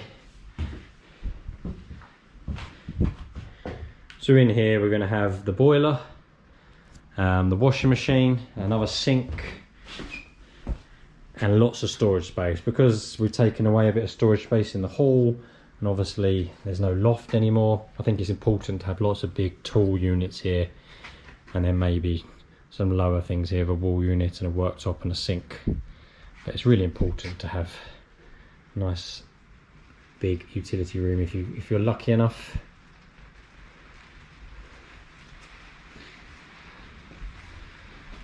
So lots of timbers, nice new timbers for me to bring my lights through. That's what I like to see. Really easy for electricians when it's new stuff like this. And then there's another steel that the builders have put in to bridge this for upstairs. And actually this is actually a structural wall. It may not look like it, but we had to pour concrete under here. I think it was 60 centimetres, 600mm. And also this wall here is actually supporting the loft as well. So we were debating leaving all of this open plan, but actually building control said this is actually playing an important part in holding up upstairs. So that had to stay. So that's the walk around. I'm going to, in the next couple of weeks, put a video of sort of phase 1, which will be every video I've taken so far put together, so people can see sort of the before and after of what the builders have done. And then now from tomorrow I'm starting phase 2. So I'll be filming and posting a lot more than I had before, because the builders have done 99% of the work so far, and now it's down to me. So the builders go and I use my team that I've used for years. So my plumber's booked in, as I said, for next week. My plasterer's booked in for around a month. Window fitters booked in for around 2 months. And then kitchen fitter, carpenters, everyone else in the future that have to have dates to move around. But now is the exciting part for me and the busy part for me. And I can obviously start my rewire, which this has gone from about 850 square foot with the garage to around 1650 square foot. So I'm doing the rewire alone, so that's a bit of a job on its own. But I've also got to insulate the floor, insulate the ceiling, insulate the walls, and all the loft space. And the builders have just got left to put the roof on, a few lintels here and there, and then a few odds and sods, a few stud walls. So still a lot to go, but I'll put one big phase 1 video on, and then I'll get going on phase 2, which is the exciting part for me, and hopefully you guys enjoy the finishes I go for. I'm trying to keep it traditional, as this is a 1930s property, but also, you know, it's modern in some areas, but especially places like bathrooms, I think I quite like traditional tiles. But then other areas of the house, I think we can go slightly more modern. So I hope you like it all so far. I'd love to hear your thoughts, comments. Remember, I'm on Instagram, 1936 bungalow renovation. Thank you everyone for following and subscribing. It's been great. The support I've had so far is incredible, and I'm nearly at 30,000 subscribers, so that's insane. Thank you very much, and have a nice day. Hi guys, and welcome to episode 9 of my 1936 bungalow renovation. It's the end of week 2 of the internal works beginning, where I'm in charge. The builders have finished. For those of you that this is the first episode for, I've had builders here just doing the structural work, which was a lot, which was going into the roof of this bungalow where I am now, and you can see behind me, going 4 meters by 8 meters at the back of the property, and knocking down the garage and converting that into a larger bedroom ensuite, and adding an additional bedroom as well. And the builders have pretty much finished now, so I've started. My rewire is complete, so I'm the electrician, and the first fix is all done, apart from the ensuite upstairs, but that could be done at any time. The plumber has begun. We've got some pipes in, and even more exciting, we've had someone here insulating and plasterboarding, so some rooms downstairs actually now look like rooms and not just a massive building site. That's a really exciting stage, because it means I can get my plasterer in hopefully week after next. By the end of next week we should have boarded all of the ceilings and a few walls, all the stud work. So it gets to the really exciting stage. We can start getting plaster on the wall, and then I can start getting my sockets back on and lights back on, because it's a bit dark down there at the moment. But let me take you for a tour, and I'll show you everything that we've been up to. So not much has changed up here. The Veluxes are in. I'm not sure if they were in the last video. So we went for 2 big Velux windows in here, and one as you come up what will be the stairs down there, and one in what will be the ensuite back in here. My carpenter actually gave me a really good suggestion for these Veluxes, and that was to get top hung. So I was going to get center pivot, which is basically they pivot from here, and part of the window comes in and part of the window goes out.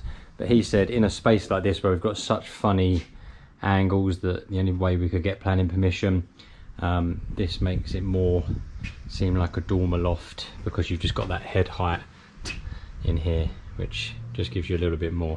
So I think that was a really good suggestion. Looking forward to getting some windows and doors in. It's a 6 to 8 week wait, so I'm hoping there's about 4 or 5 weeks left. I'm going to have a Juliet balcony here, glass, glass and glass above. So this whole thing is pretty much as much glass as we can physically have, and it's going to look really nice looking out to the garden. I've got fencing arriving on Tuesday for here and for here. That's not sure when that's going to get installed, but it's on order and it'll be there ready, which is nice. It's now gone really windy. As you can see, I've got cables everywhere, so nice and simple down the middle. Just going to have spotlights running down the whole middle, which is the only thing I could really do up here. And my idea was to have, as you can see, this ashlar wall has been dropped further down there, so this is going to be a wardrobe space. And then I've put all these cables on the floor on my socket, so socket here opposite the bed, and then a socket at either end by the window, just in case you have a desk or a dressing table, anything like that up here. These sockets here are where the bed's going to be, so socket either side, and that allows you to have lights either side of the bed, etc. if you wanted that. I didn't want to have the bed over the Velux in case it's raining and a bit annoying, so I thought that was the best place for it up here. And then looking back down here, you can see some pipes in for where the plumber is going to have a radiator here, and then you can see these pipes down the back here that run all the way down for some boiler work he's done, and to get another radiator at the end there as well. I've gone back and forth with this ensuite about what to do because it is such a peculiar shape.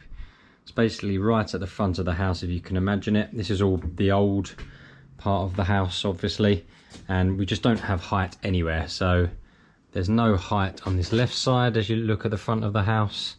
No height on the right, apart from where the Velux is, giving you that extra bit in here, the 150 mil.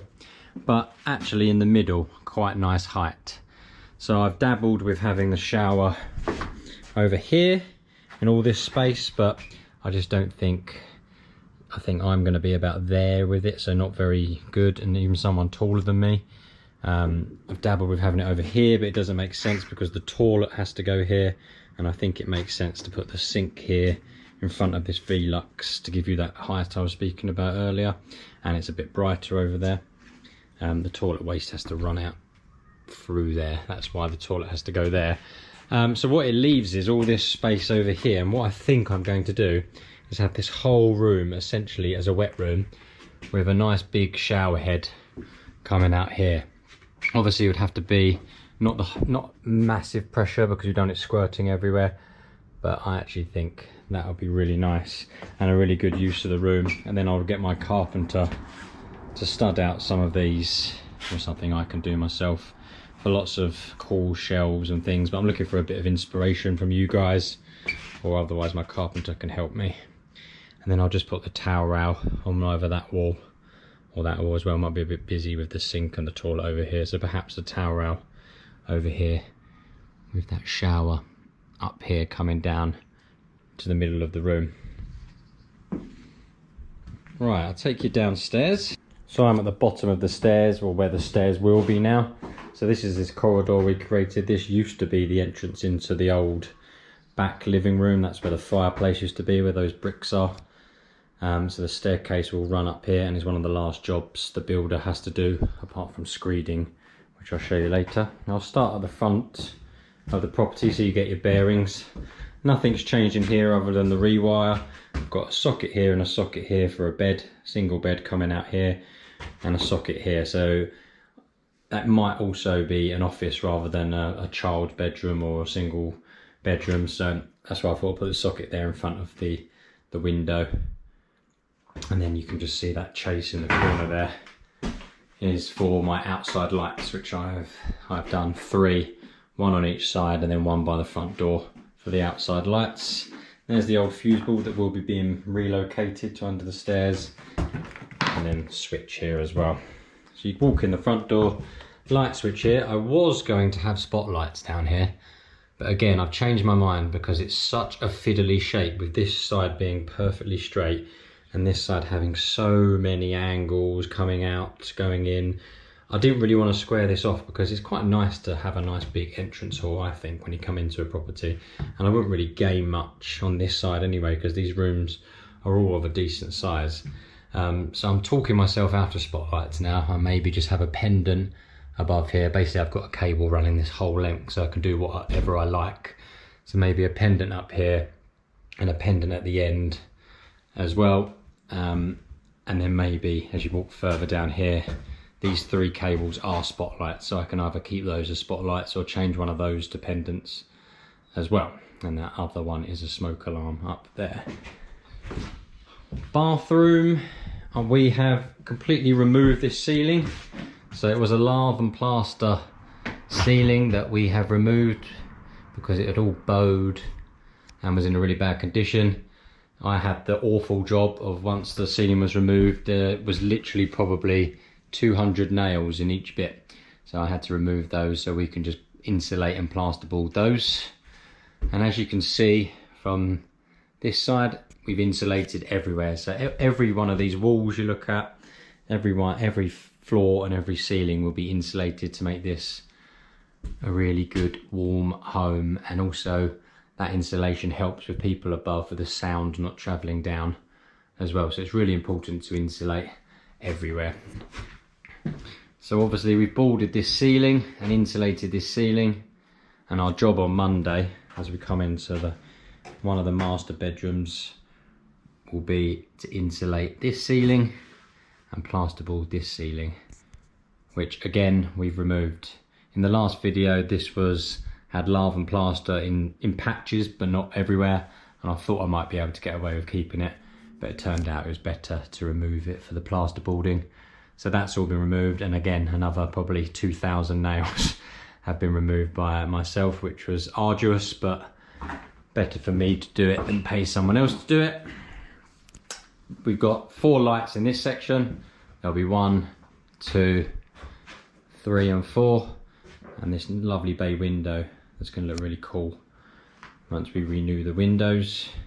And then I've got a socket under here, again dressing table, computer desk, multiple options, and then I've had to have a bit of variation here. So I've got a socket either side of the bed if someone wants to put the bed here, which is where I think it will go. And I've also going to put a socket here and here, just in case someone wants the bed facing the bay window. But personally, if you look at this view here, I think this is where you'd have the bed, with the nice window on your right, and then wardrobes up the end there. And the plumber will put his radiator under the window here, and then you come down into this ensuite. 2 more lights here just for this space, and my job in the next couple of weeks is to insulate this flooring with 120mm insulation, and then the builder's last job is to screed it all once it's been insulated. The plumber will have to run his pipes in this as well. He just has to make sure he wraps it in a foil that doesn't erode the pipes when the concrete's poured. Coming through to the ensuite, I've got to clip all these cables, but there'll be a switch here and an isolator switch up here, and again 4 lights, 1, 2, 3, 4 in a square, and then a fan that will extract through one of the roof tiles that I have adapted, or has been adapted for me, in the side space here. This waste is moving slightly over, slightly in the wrong place from the drawings. So the toilet will be going here, shower in the corner here, sink, and I've got a light either side of the sink for a mirror here, and then towel rail back on this wall here. So the plumber hasn't touched any of this yet. Everything looks really high obviously because we've got this massive gap of 120mm plus the concrete that needs to be filled. So 120mm will probably take up to here, and then the rest will be screed concrete, and that's the same in every part of the house that's been extended. So this is the old garage we're standing in, and then at the back obviously we extended out as well. This is a nice plasterboarded room. There's the insulation we're putting in all the ceilings and cavity walls. 100mm stuff, pretty nasty. You have to wear a mask when you're doing it, and as you can see we've been plasterboarding and busy. So 4 more downlights, and we've boarded half of this room. This will all need chopping back a bit and dot and dabbing, plaster work on here. And the building inspector has asked for this to be insulated plasterboard, because this is part of the old house and this brickwork will be more exposed without having the cavity where this was the old part of the house, but with new bricks. So obviously it's not as firmly good as the other parts of the house, so that's going to be insulated plasterboard there. So again, I've got sockets here in case there's a bed there or a sofa there, so I see this as a snug living room in my opinion, but it also counts as a 5th bedroom. And then over here there'll be socket down there with a Cat 6 cable. I put Cat 6 cables to every room in here, so you can have Sky or satellite TV in every room without having to have an ugly box on display. And they all run back to here. These purple and grey cables are the Cat 6 cables. This is my shotgun cable for the aerial from the satellite, and this will all go under the stairs when the stairs are built, with a socket to power it all. Not much has changed in here. I've obviously rewired it again. Bed here, socket either side, and this floor needs to be insulated and screeded as explained earlier, as we're in the back of the old garage. And I'm going to have a TV socket on the wall there, and one more low down I think here and over here, just in case the bed wants to go that way, but it probably wouldn't, but I might as well, as the plaster work is so easy.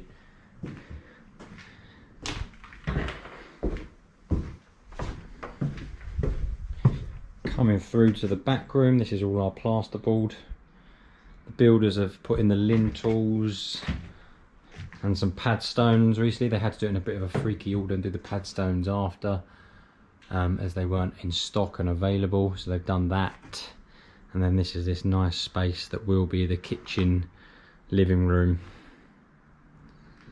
and it will be our job to insulate and plasterboard this ceiling probably on Tuesday next week. So I'm visualising the table, dining room table, being up here in this nice space. I'm going to have 2 lights above it if need be, otherwise they can be spotlights, but I put them on a separate circuit. And then this space, I've now started to think more about what I'm going to have, and I think I'm going to have 2 tall units here, one with an integrated fridge freezer, one with a microwave oven or double oven there. So that comes out to about here, leaving this open so the windows, nothing either side of the window, gives you a nice feeling of space. Sink under here, and then just wall units equidistant from where that ends over there, starting here and then returning, but not taking it too far. I don't want to box it all in. And then obviously base units running all the way across with a dishwasher in here. And as you can see again, and obviously an island going here with this, what's going to be a lovely view of the garden once I get around to doing it. And that's what these are for. So these would be for 2 pendants that will hang over the island as well. Lastly, the utility room. We've boarded the ceiling, I've cut out my lights, and we're going to have a socket either side of a sink. You have to have sockets 30 centimeters from sinks and hobs and things. So I think I've done it about 40 centimeters away from what will be the edge of the sink. And then you can see up in the ceiling here, well, 1 pipe, but there's lots more pipes above this ceiling where the plumber has begun to bring stuff in for what will be the boiler in here, which will be in a integrated cupboard. And I've sort of partitioned this off as this end of the room will be huge larder cupboards for, you know, your tin tomatoes, all your food, all your pasta, everything like that. And then this bit is more what I call utility room, with a washing machine and the sink and loads of cupboards, more cupboard space, more wall space.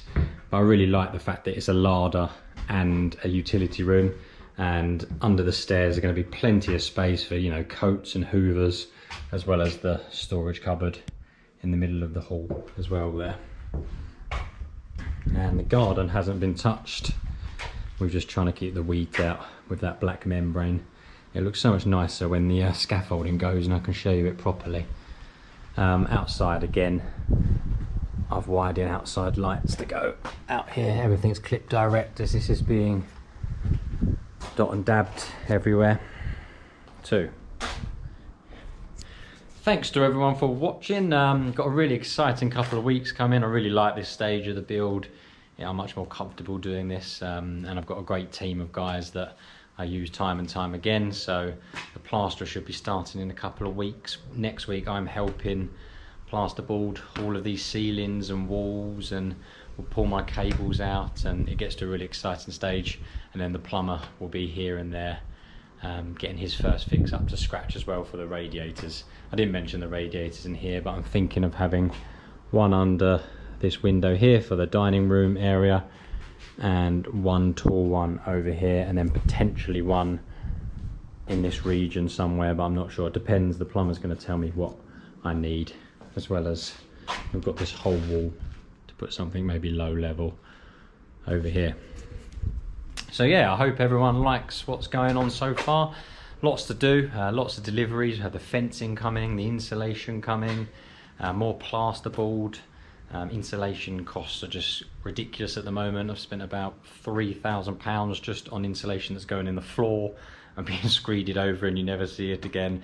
And obviously up in the roof, we've got lots of insulating to do in between the rafters and below the rafters. So plenty to do. I'll start filming some time lapses so you can see the work in progress, as well as just the before and after. And you'll see me helping a few of the guys do all that. Everyone have a lovely weekend, and thanks for watching and subscribing. My Instagram is 1936 Bungalow Renovation. Please follow that for more frequent updates. Cheers. Hi guys, and welcome back to Nick's Home Renovation. I'm at my 1936 bungalow renovation. I have plenty of cool things to show you today. A lot of things have been going on. Firstly, before I start, apologies for the delay in getting this video to you. I've had a very interesting month. My wife welcomed our first ever baby into the world, a little girl called Lydia. So I've been on paternity leave and dealing with nappies and sick and crying in the night and everything that comes with a baby, but loving it. Really love her and enjoying it so much. And what's so nice is I've got a little team of guys here as well. So the team of guys are still working away, just with the odd phone call from me, and work can continue. So let me do a little walk around. So since my last video, I need to remember, because it's been so long since I've been here, quite a lot has gone on. I've had a nightmare with the fence out the back, which I'm doing a separate video for. Long story short is my brother usually does it for me, but he's too busy now with his business. So I hired someone from Checker Trade, were absolute cowboy builders, stole a lot of money from me, and I'll be doing a video all on that, about how you can avoid cowboy builders and what I did to get my money back.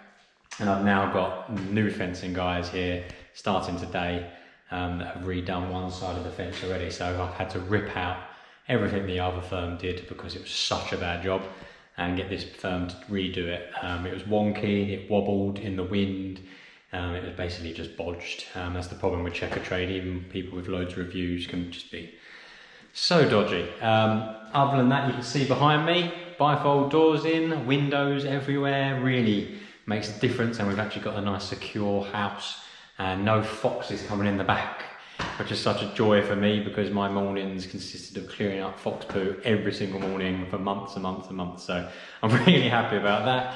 And the plasterers have been here boarding everywhere, so they boarded most of the place now, and they've just started on the plastering last week, and they did 3 days this week. So they've got quite a lot to do, but they've made a good start. So about a third of the plastering is done, maybe a bit less. But they've started in this room, which is the kitchen, because the kitchen comes on Friday, tomorrow, yes, and starts to go in next week. And the painting also starts getting miscoated here. But let me take you around, so stop me babbling on, and show you everything that's been going on. So we are in the kitchen diner, and as you can see, there's very dark walls, which is always a great sign that the plasterers have been. So we've got these lovely bifold doors. So there's a door on the end here that opens, and then these will all slide in. They're not completely in properly yet. The window man just did it for security for me, to get everything sorted. and then panning around, we've got this nice one window in the middle that opens outwards, which is going to be dead centre where the sink is, and all plastered as well. And then over here, one more window where the dining room table will be. I've done these two lights up there. I would show you the utility, which has also been plastered, but as you can see, I've turned it into my junk room. So this has all been plastered and plasterboarded. These walls have been plasterboarded, and the plasters also, you might remember, there was a huge disparity here between the old house, which was about, I'd say 80 mil further back than the new part. So we had to insulate that according to building control. 20 mil they said, but we actually put 50 mil in there because we had so much space, we had to build it all out.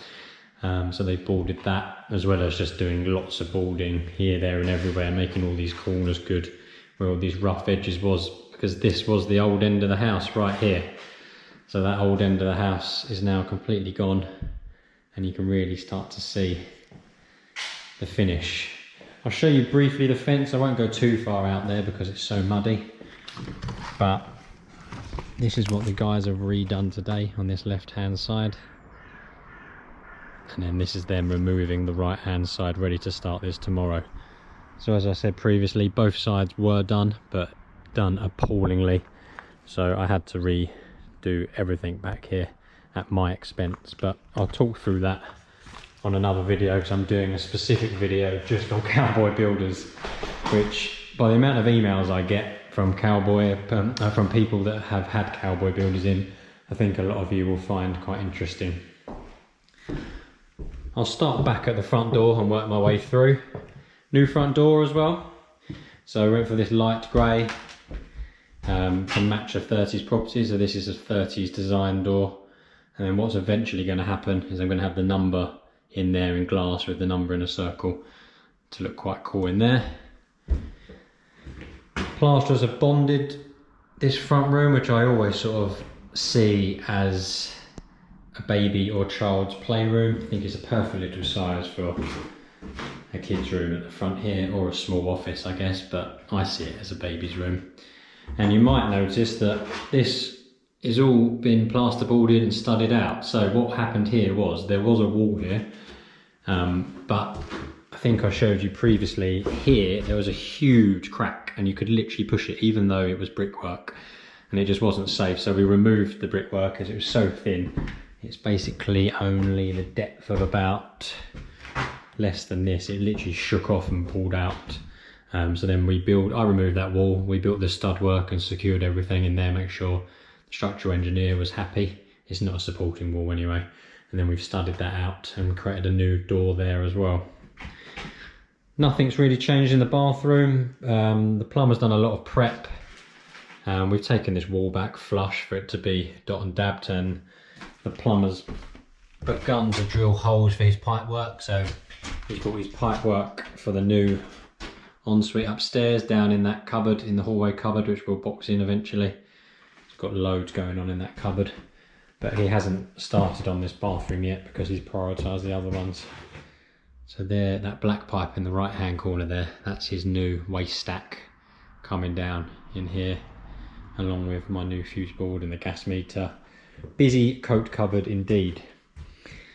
So this front ensuite, probably the master bedroom, has all been either bonded, all the electrical work, or boarded out, dot and dabbed.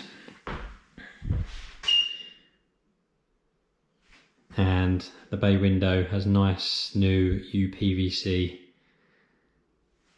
windows. I really like the symmetry of this with the opening at the top, and then these three more solid. Couldn't have them as all one piece, as it wouldn't have been structurally sound enough with the loft above supporting it. And this window here as well. So now we're standing where the old garage was, and then that's the new ensuite that's formed as well, and then more dot and dab walls here. All of these walls have been dot and dabbed as well.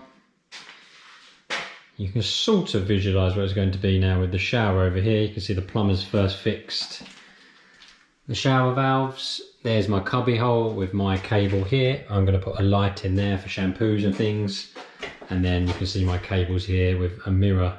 Going to be here, 2 lights either side, vanity unit below, obviously shower in here, walk-in shower, and then toilet down here where that waste stack is coming up with my electrical vent here, and then obviously the lights above and the towel rail on this wall here. So the plasterers have got a plaster. I think they're starting this room first next week, first job.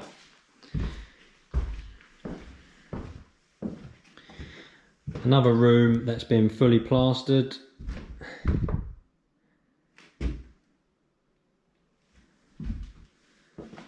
New window. And another room full of absolute junk. So this is all the bathroom things.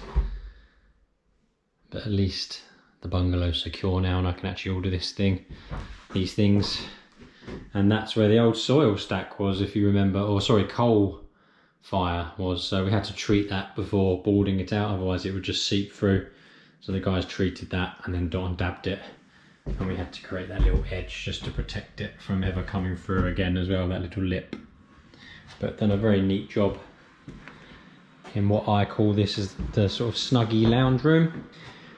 This is new, so my carpenter's been stud work all here to make an opening. Actually really good storage, because bungalows always have, most houses are 2.3 meters, this is 2.5 plus, so you've got such good storage in here.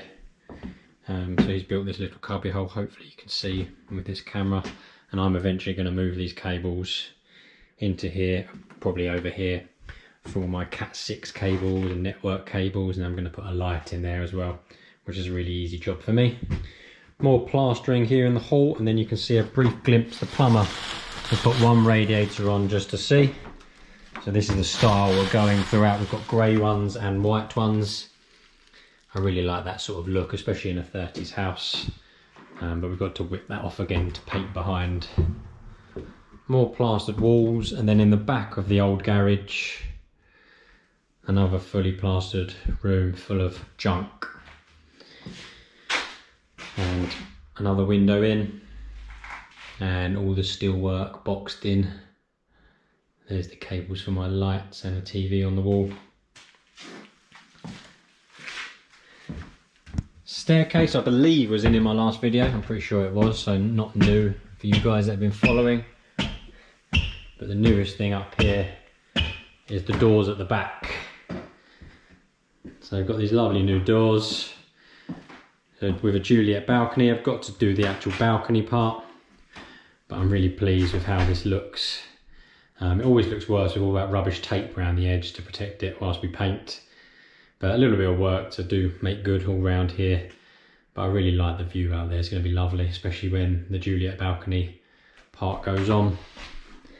And then not much else has changed up here. The plumber's run a few pipes. That's for the radiator, and there's also another radiator in this room.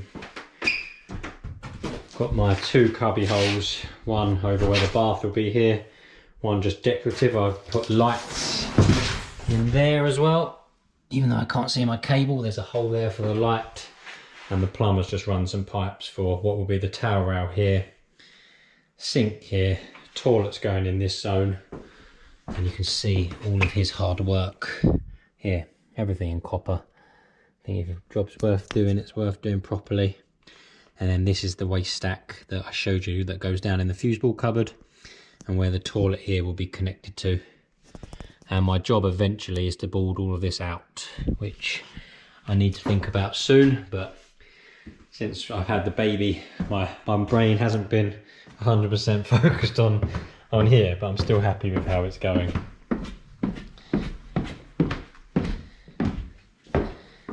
Yeah, and then that just brings us round to my favourite room, the old back of the house and new kitchen diner. Can't wait to get that kitchen in next week, and the utility, going to make a real difference. And I'll make sure I film everything as I film my carpenter putting it all in. Hopefully here I can set up the camera and no one will nudge it, as it's actually my job. Whereas when I work for clients, it just seems other people come in and move all of my things.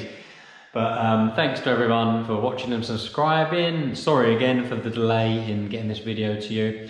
I'll be posting loads now. This is when the real exciting stuff happens. We've had all the building work done, and that's the stuff that they're here every day, but not much sort of visually changes. So now this is the real cool part. Lots of videos, lots of posts on my Instagram, which is also 1936 Bungalow Renovation or Nick's Home Renovation. And yeah, hopefully I'll see you on the next one. Thanks for watching. Hi guys, and welcome back to Nick's Home Renovation. I am at my 1936 bungalow renovation. I've lots to show you. The plastering internally has finally finished. I say finally as all my guys, and I'm sure anyone working on their home at or any property at the moment are finding everyone's so busy. So instead of having someone here 5 days a week, it's been 2 or 3. But the internal plastering is now done. We've got my quartz worktop in. You might be able to see behind me. I can show you that. I've got some more radiators on, and I've got a lot of people booked in. So my tiler starts in the next couple of weeks, and then once he's done, the plumber can finish. And we're making some positive steps forward. We've still got a lot to do externally, including the patio and the driveway and the rendering. But I'll talk about that as I go around. We'll start in the kitchen. So I'm doing more daily updates, or not daily, but weekly updates on my Instagram, which is 1936 Bungalow Renovation if you're interested. Otherwise I'll try and get as many videos on YouTube as I can when I can. We've had a bit of a clear up of the garden, so it's a bit tidy, and we've got some things out there ready to do the patio, which we're thinking of doing about 5.6 meters out, which pretty much takes it to this tarpaulin there. It's a nice big patio, so you can have furniture on here, nice seating, and then you've got space down the side behind where the kitchen is, where that window is, for a barbecue and things like that to wheel out. So this is the quartz worktop. So this is 30mm quartz from a company called MT Stones, who I really recommend. They were very good, really quick at getting it to turn around, booked in within a week, and then they turned up about a week later and they fitted both here, this L shape, and the utility in about 2 hours, which is just so good, and all the upstand into the windowsill as well. This is just a 30mm white quartz, and as you can see, we've taken it into the window as well, just running that in. So we've got the silicone at the top, but we couldn't do that until the painting's finished. And then we've taken it behind the hob from both sinks as well as a kind of splashback. And we've got these grooves here. See, we've got some handles on. Can't remember if those were in the last video.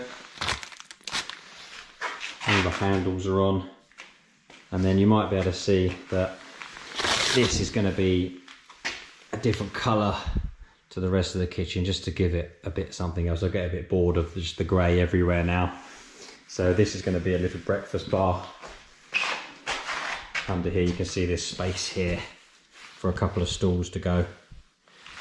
And it's going to be kitted out with these end panels with the tongue of groove in there.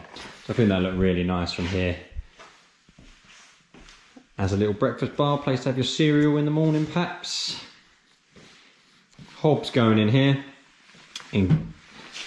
Integrated extractor there.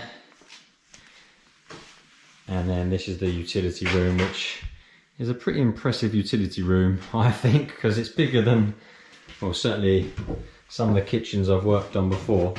Nice to have another sink as well. I sort of see this as, if it was my house, using it. All the dirtier things in there. Washing machine integrated in there. Boiler in here. Boiler's now on, I'm glad to say. So as the temperature is freezing and it's helping the plaster dry. I'll take you around the rest of the house. I'll go upstairs first, as upstairs is where things have really changed. This has all been plastered under here. Not much to see under here. This is just a socket, a light switch. All my data cables, my Cat 6. This room's had a couple of coats of miscoat paint. One of the bedrooms, and coming upstairs, this is where things have changed the most in the last week. All been plastered. We have Bathroom to the left, bedroom to the right. This is a little cubby hole for luggage and Christmas trees and things.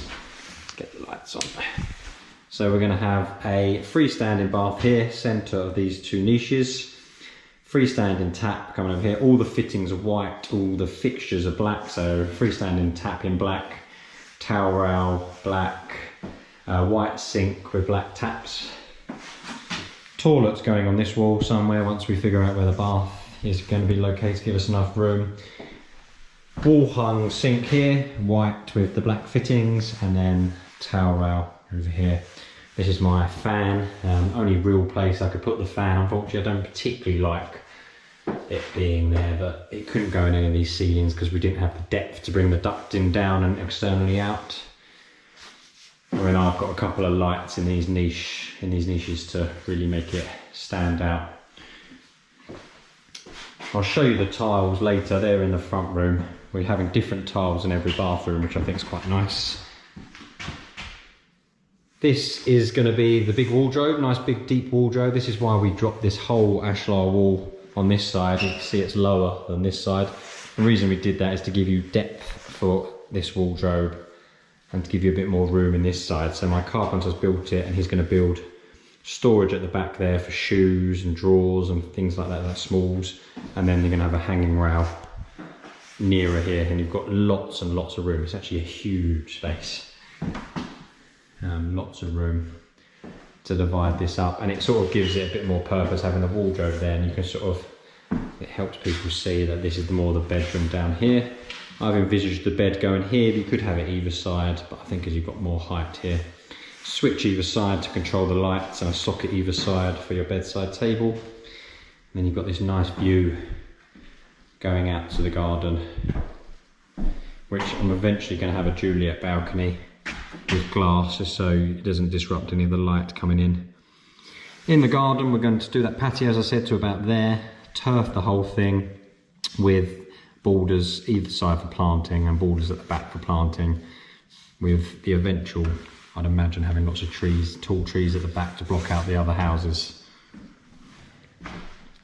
There's a really nice space. This is about 10 metres long by about 3 metres wide. You do have reduced head height, obviously, the further you come down here, but it's actually turned into a much nicer space than I was anticipating when we first were up in the loft, and it just seems so small.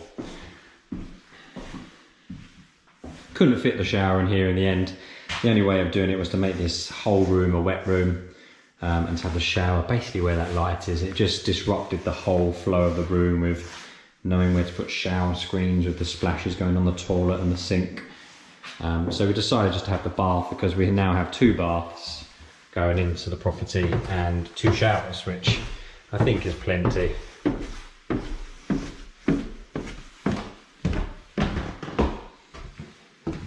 Nothing's changed in this room. I see this as the snuggy room. TV points going down there with the data cables. I'd have the sofa on that wall. And we've got the nice column radiators.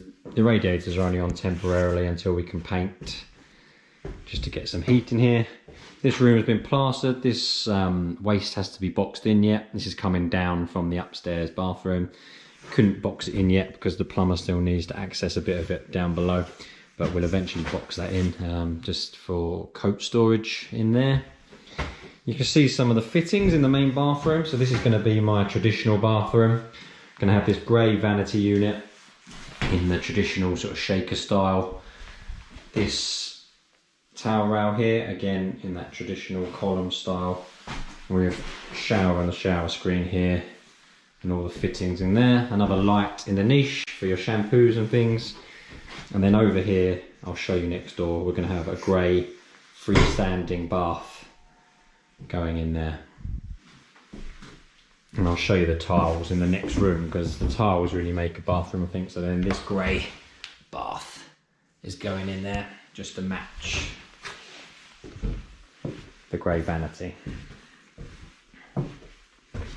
So these are the tiles. So this is what I would call either an office or children's playroom, or just a single bedroom, multi-function really.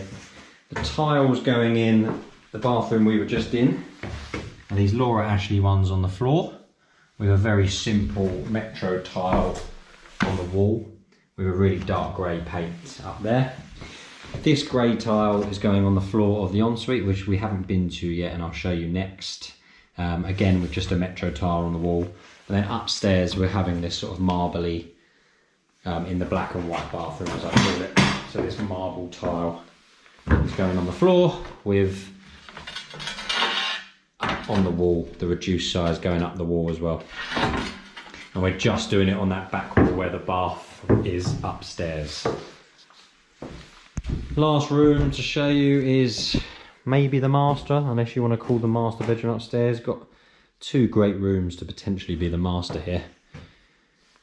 So this has all been plastered, all my lights are on, the radiators are on, but we're waiting on the painters, well, and the tiler in here. So in this room, shower in the corner here, I'm having a teal wall hung vanity unit there, with just chrome fittings here, mirror here. I've got lights, this is just stud work, so I have lights, cables in there to bring through, and then obviously toilet is in place. You might be able to see my plumber's note to just have a wee in there, because we've got the drain out the front is a teeny bit blocked, so it's a wee only zone. And then towel rail on this wall. So tiles were these big, large, light grey ones on the floor. Metro tiles here, and then with the green vanity here, and maybe a green on the wall here, but I haven't actually decided yet.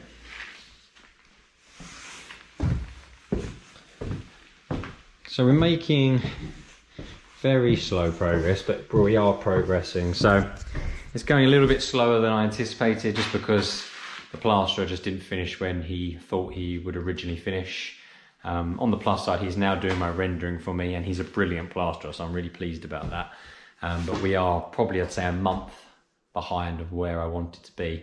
So I'm hoping if the tiler starts in 2 weeks, my plumber's itching to go, my carpenter's itching to go, and my painters are itching to go, and I'm the electrician. So that's a lot of tick boxes, and we just need to start on the drive and the patio and the rendering and get that going. But we'll get there eventually, and I'm hoping the whole thing will be finished in January. Famous last words, but hopefully my guys don't have too long off for Christmas, because sometimes they have sort of a month off and have a rest, which they fully deserve. But I'm hoping this year they just have maybe 10 days or so. Thanks to everyone for watching and subscribing. More regular photos on Instagram if you want to follow me, 1936 Bungalow Renovation. But thanks to everyone who says lovely comments and subscribes, really appreciate it, and have a nice day. Hi guys, Happy New Year and welcome back to Nick's Home Renovation. It's been about a month or so since my last video. Lots to tell you about this 1936 bungalow renovation. Before I start though, lots of people asking about my Instagram, 1936 bungalow renovation. You can see more frequent posts than every month on there. But what has happened here in the last month is we've had the tiler here. All 3 bathrooms are now tiled, so that's 2 bathrooms and the ensuite. Gone for different looks in those, so looking forward to showing you those. One of them really traditional, 2 of them slightly more modern, but different tiles in all 3 of those, so that should be quite cool to see. The plumber's been busy. He started second fixing the bathrooms, done some kitchen taps, utility taps. The painters have been here. They've miscoated everywhere. All the ceilings are now finished, so I can start putting up my lights, which is really good. I've been dying to get back here and do some electrical work, so I've been waiting for that. That's really good. And then next week is all gung-ho. So after the bank holiday on Monday, we have myself here with my brother and his team. He's taken a break from doing his Great Escape garden rooms, and he is starting on the patio out the back. Once we've done the patio, well, the patio's huge. It's about 80 square meters when you count in the side access we have here, the return through that window there, and about 5 or 6 meters out this way. It's about 80 square meters. So we're doing the patio, and then we're doing the lawn, and then we're eventually doing the driveway after that. And at the same time, my carpenter will be inside the bungalow, which I've been dying for him to get here. He's going to be doing all the architraves for the doors, the flooring, the skirting, finishing off the kitchen, Got all these end panels down here that need doing, and little gaps you can see here, there and everywhere in the kitchen. And finishing off the utility as well with the plinths. My plumber will be here, finishing off all that second fixing of the bathrooms and fixing the radiators to walls that have been fully painted. And really exciting, I must get a time lapse of this. My renderer, who's my plasterer, is going to be doing the rendering to the external walls of the bungalow. So the whole thing, all 4 sides, and obviously upstairs is being rendered externally. He's spraying it on using this gizmo here, which is a £7,000 machine.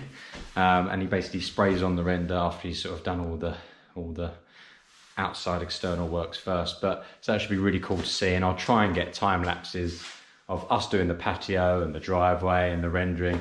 So I think that'd be really cool content. Let me take you on a little tour.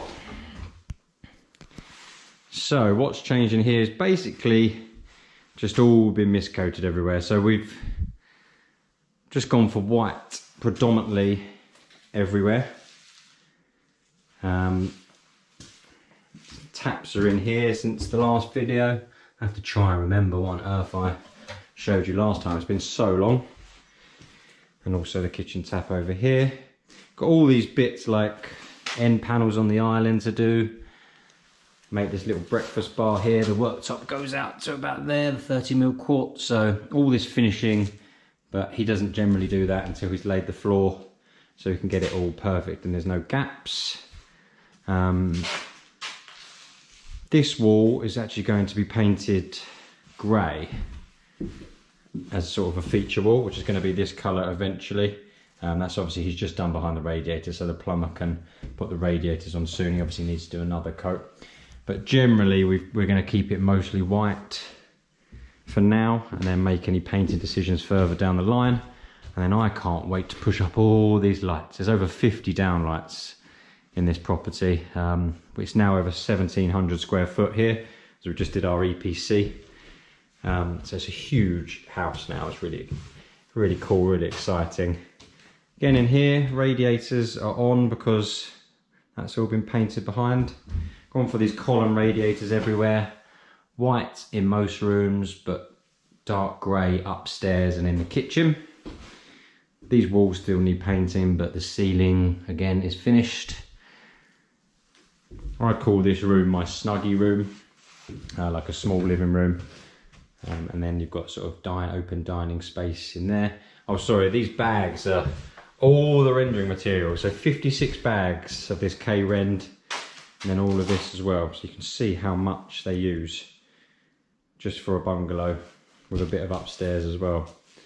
And I had to carry those in, and they're 25 kilograms each, so it made for a good workout.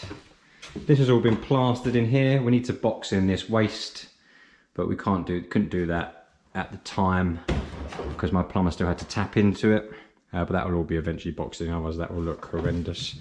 And then we eventually got to neaten up all of this down the bottom too. And then the main bathroom, which I've gone for a traditional look. This toilet isn't fixed and centered yet, just FYI. I will go through everything I've bought in the final video. It should be in a month or so, but I really like this Laura Ashley Mr. Jones floor tile.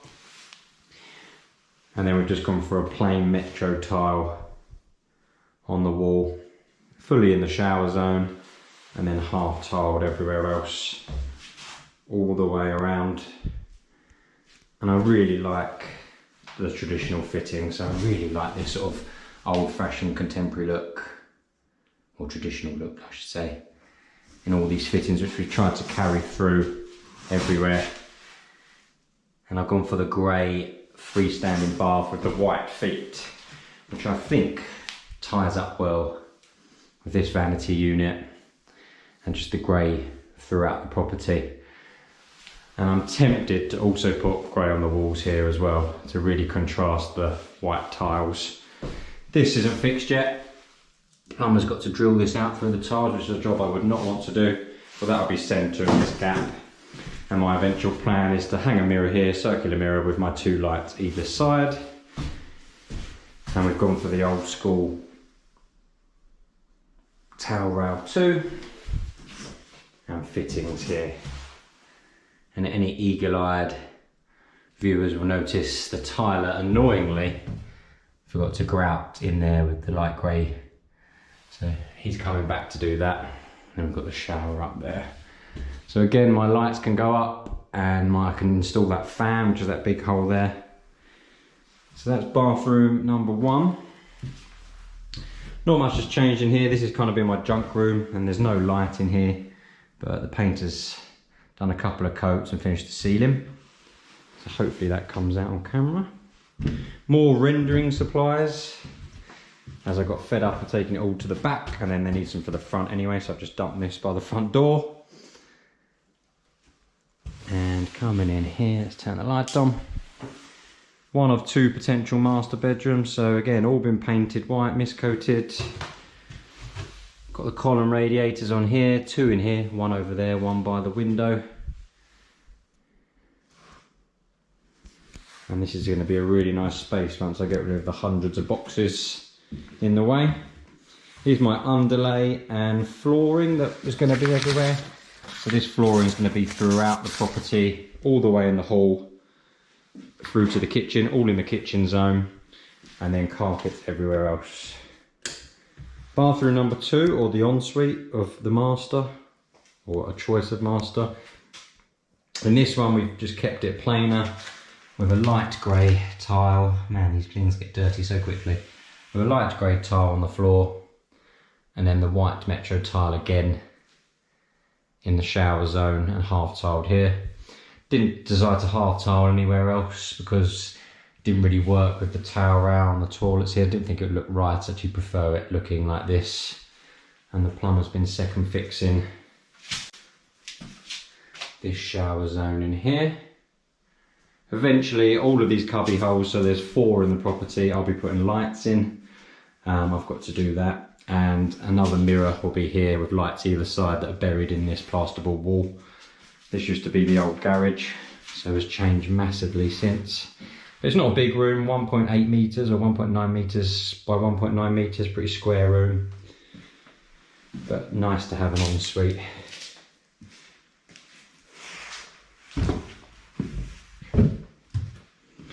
Coming round to the right hand side, got a little space under the stairs. We're actually quite a generous space.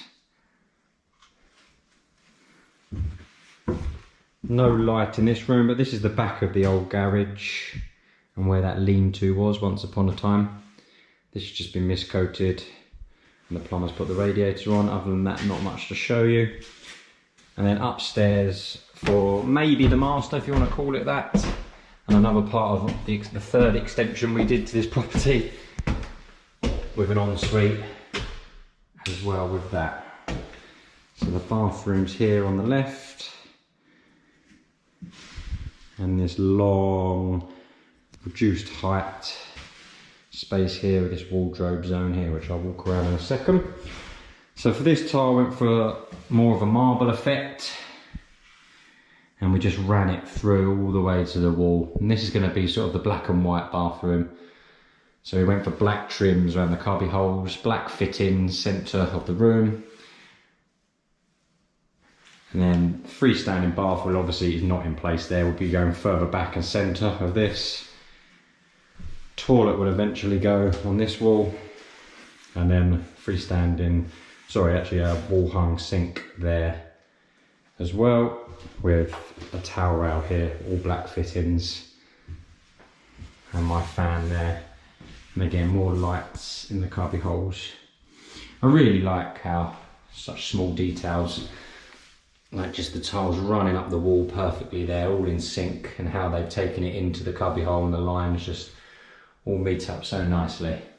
This is a black trim on top, which the painters have covered with tape as well, but it finishes it off really well, but you can't quite see it because they've covered it, which I'm glad to say they have. So more of this extension up here. We decided to build this storage space because it's kind of a dead zone here, and my carpenter did it in his own loft and it looked amazing. He had all this low storage at the back here and hanging space at the front, and he could just fit so much in there, and he said he could sort of knock it out for us in a day. So he did that, and then we're just going to order some glass sliding doors there and fit it all out with the railings and everything, just to give an idea of what the space is for.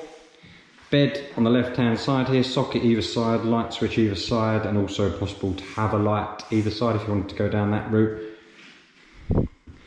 And then walking down to what will be the Juliet balcony, which I haven't even ordered yet, but it's just going to be a glass thing going across there once it's all been rendered.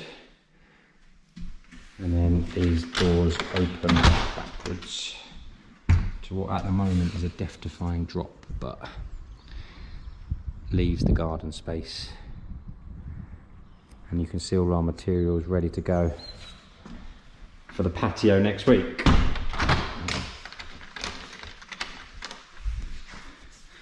So that's the tour. Hopefully I haven't forgotten anything, because I haven't done a video in a while. I can't remember what I've covered. Thanks to everyone over the past year that have subscribed to this channel and sent me lovely comments and advice. I really appreciate it. I've got almost 39,000 people over Instagram and YouTube, so that's just incredible, and more than I ever thought would be interested in my doll walkarounds. Good luck in the new year. Hope your New Year's resolutions don't fail after day one like mine. And get into the really exciting stuff soon, where it'll all be finished, and hopefully I can do some cool editing to show you real homes under the hammer style before and afters, as it's been a year in the making this, and I really want to make sure I do some cool videos at the end. I'll keep you updated on the patio time lapses and the rendering, and hopefully get some cool stuff on YouTube as soon as I can. See everyone in the new year. Cheers. Hi guys, and welcome back to the 1936 bungalow renovation. I have so much to show you today. I'm glad to say there's been loads of people on site, people doing the patio, people doing the driveway, carpenters here, plumbers here. I've been second fixing my electrics. We've had the wardrobes where I am upstairs fitted, which I'll show you first. Skirting going on, architraves going on, internal doors and handles going on. So lots and lots and lots to show you. Probably just under a month away from finishing.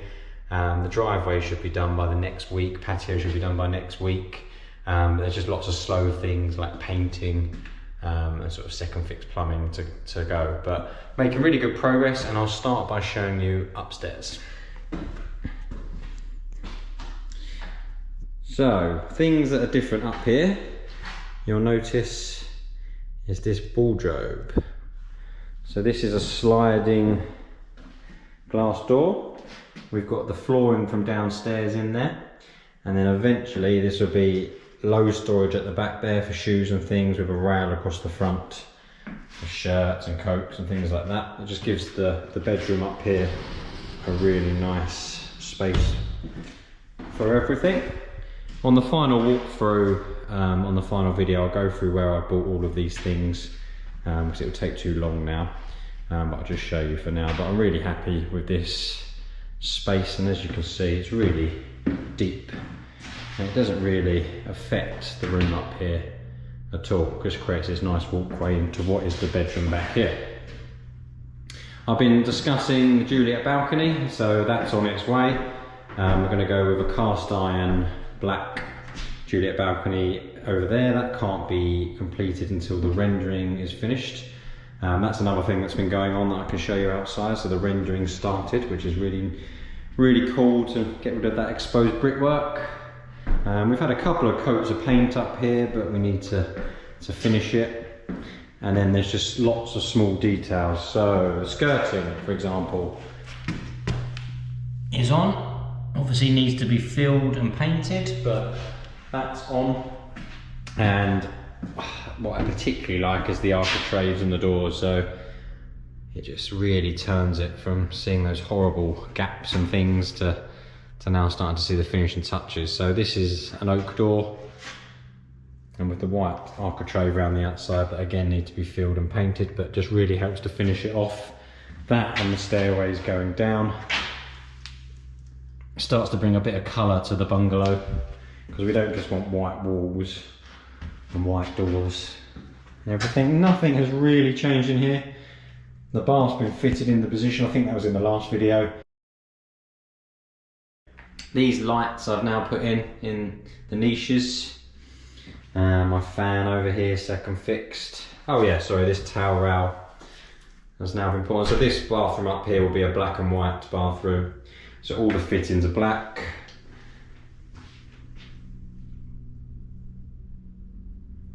And all the fixtures are white. This is the eventual sink, although this one is actually damaged. Part of the problem here, a little damage here, and a much bigger damage around there. And they sent a replacement, so that's actually here already. And God, I just love these doors. And then coming down the stairs, you can really see detail in the spindles.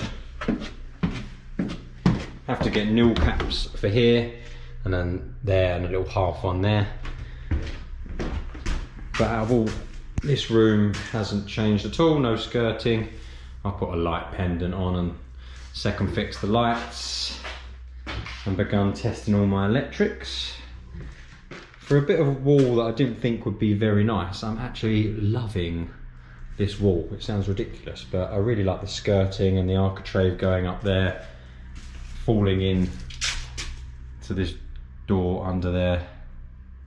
It just looks really good, I think. And then coming through again, got this nice storage space. Oh, I've got all my Cat 6 cables and data cables and aerials, etc. Out of all the things I love about this bungalow, I can't believe how much I like that. We'll go around this way to the right. Not much has changed in here. Obviously you can see the laminate floor is now in. So we have that everywhere. This is the same flooring I actually have in my flat in London, and actually my brother has it in his whole house. So it's really durable. My brother fitted it about 10 years ago in his, and it stood the test of time. So we went with it again because we know it's really high quality. Not much has changed in the kitchen area or the utility. It's nice and warm in here now, the boiler's on, I'm glad to say. This is basically our tea and tidy up room at the moment. But that flooring's all the way through here, all the way here, all the way down to the front door, and then the rest of the house will be carpet. Coming out the bifold to the back, show you a really exciting thing, is the patio. Again, I'll tell you where I bought everything in my final video. But this is a 70 square foot patio, and it's going to be fantastic.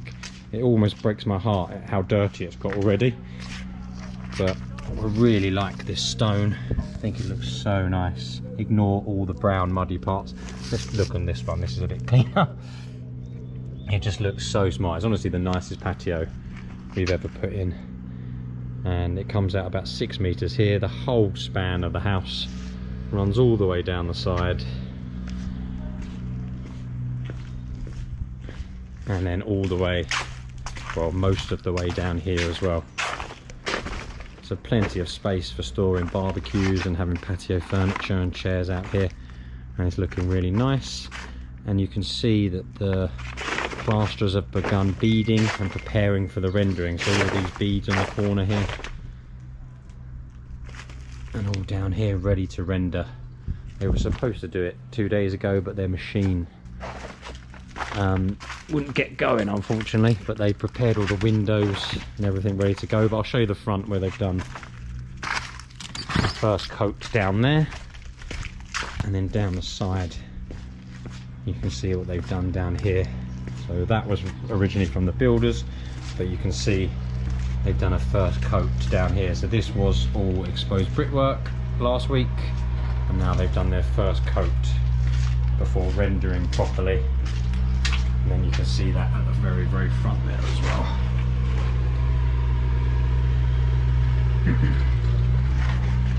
And there's more of that lovely patio.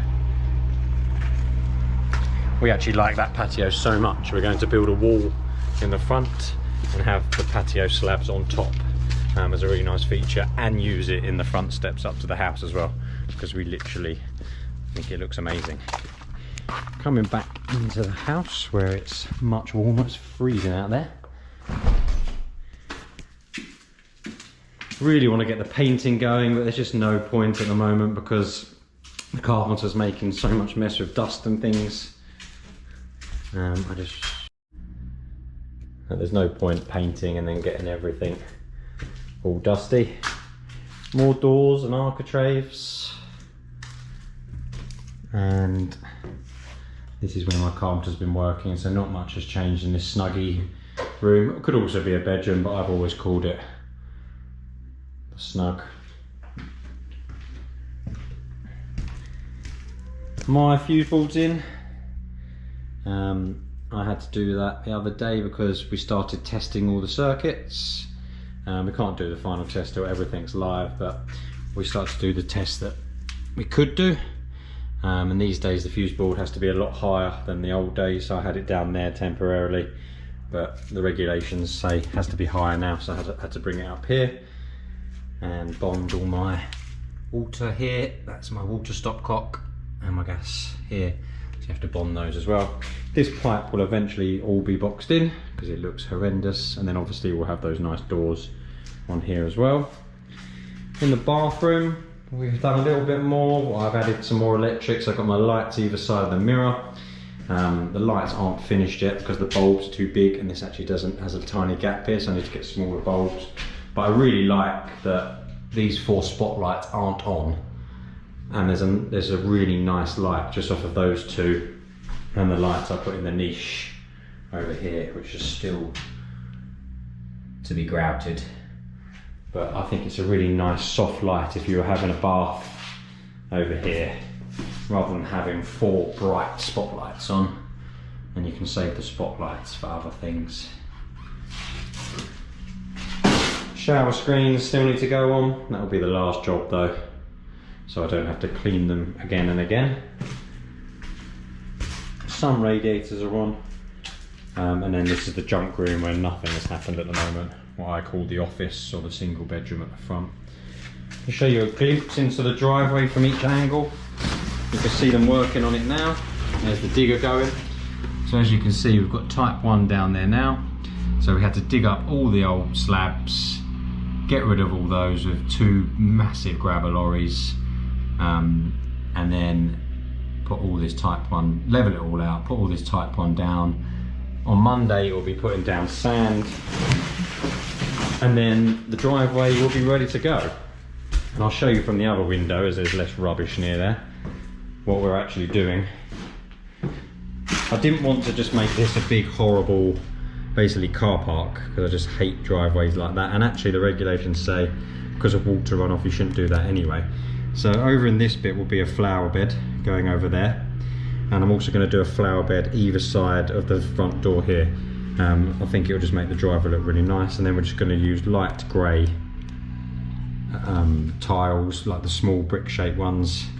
And then what we're going to do with these steps is use that patio tile from the back over those, as well as build a wall all the way, but halfway of this side, and replacing this terrible fence here and running that down the side. Thought it was easier showing you from actually in front of the house. So you can see all the type 1 is down. That's the digger that's been working for 3 days to get to this stage, leveling it off, taking off the old slabs and putting down this type 1. At the front here is where the wall's going to be, and then running all the way up near that old rickety fence as well. And that will be topped off with the patio tiles from the back. And that hole there is a 30cm hole, which will be poured with concrete for the foundations on the wall. Then there'll be a flower bed at the front near the wall at the front of the drive, and then either side of that front door right there, to make it a little less like a car park and make it a lot more attractive. Hopefully that wasn't too much information, but basically I'll be running a new wall down the side, halfway down the front, and then putting that patio slab on top. I think it just will look really nice. The patio slabs will also be on those steps at the front, and then just normal driveway bricks, or whatever you want to call them, across the rest of the drive with those flower beds. And I'm really happy I'm having flower beds, because I just shivered when I thought of just completely getting rid of everything and not having any, nice bits, and just making it a big car park essentially. Nothing has really changed in here. Another storage room. Can't wait to have these storage rooms gone and be actual rooms. And again, just more lights in here. So I've gone for softer options again. So 2 lights either side of the mirror, 1 in the niche. So you don't always have to have the 4 bright lights on. So you probably have those on if you were having a shower or whatever. But if you're coming in the night as it's an ensuite, it's nice to just put these lights on. And the whole idea in here is to have a bit of a clash. So we're having chrome in here and chrome here, and then creating this area here where we have the brushed gold in the lights in the mirror, and then we're eventually going to have a green to match this at some point. Got to say, in the main bathroom as well, I want to paint these walls a dark grey, because there's so much nice grey in here in the floor and this freestanding bath, and I think it would be really nicely tied in if this wall here and across here was painted grey. I think it'll look really nice. Other than that, it's mostly white walls everywhere, other than a feature wall on the left hand side over here. So I hope you enjoyed the walk around. I have some time lapses of the patio being prepared and leveled out, and then the slabs going down. In the coming weeks, when the driveway is being laid next week and the brick walls built and the flower beds put in, as well as the garden and the grass going in and the rendering. I really want to get the rendering because I think it's going to be super cool to see. They've got this awesome machine where they spray it and then go over it. I'm going to get time lapses of all of that. So in that final video I make, hopefully in a month's time when everything's finished, you'll see some really cool stuff, and not just the before and after, but the actual work in progress too. Hope everyone's enjoyed it. Thanks for all of your lovely comments and subscribing. Everyone added me on Instagram. It's 1936 bungalow renovation. I'm doing many more posts there, because it's just simpler than obviously spending the time after work doing a video. Have a nice weekend, everyone, and hopefully see you in a couple of weeks where we've made some more progress. Have a nice weekend. Hi guys, welcome back to the 1936 bungalow renovation. I have lots of cool things to show you this week. We are about 2 to 3 weeks away from finishing. My carpenter only has a couple of days left. He's done most of the skirting, apart from this room and one other. He's fitted all the internal doors. He's done all of the window sills. My plumber's only a couple of days from finishing. He doesn't have much left at all. We've got the edging blocks in the drive, which is really cool for you to see. As before, it just looked like it was going to be a huge car park, but we've actually done it. So there's 3 flower bed zones as well to break it up a bit, and there's still plenty of room for at least 3 cars out there. The patio is a bit more visible because the cover's off, so I can show you the scope and the size of that. And I've also got a couple of cool gadgets to show you. One's called the EZ Colour Reader, which is a paint matching device, which I'll show you when we get into the main bathroom. And then the other one's an app called Love Junk. So these 2 apps are things I've used in the last week, and Love Junk is particularly cool just for clearing your rubbish. But I'll explain that as I go around on the tour. We'll start in this room, although actually this room has probably changed the least in the last week or so, although I've started, the painters have asked me to button up all of my lights and sockets where I can, so they can see if they need to fill in around any edges. We've gone for these grey pendants over the kitchen island. Shame it's all covered up, but the kitchen island there. We've gone for the grey, the dark grey there to match these end panels in dark grey, which is this tongue and groove style that we're going for. And eventually that'll be across there as well to create the breakfast bar zone, and then the other side as well where I have a socket, but that end panel needs to go on there as well.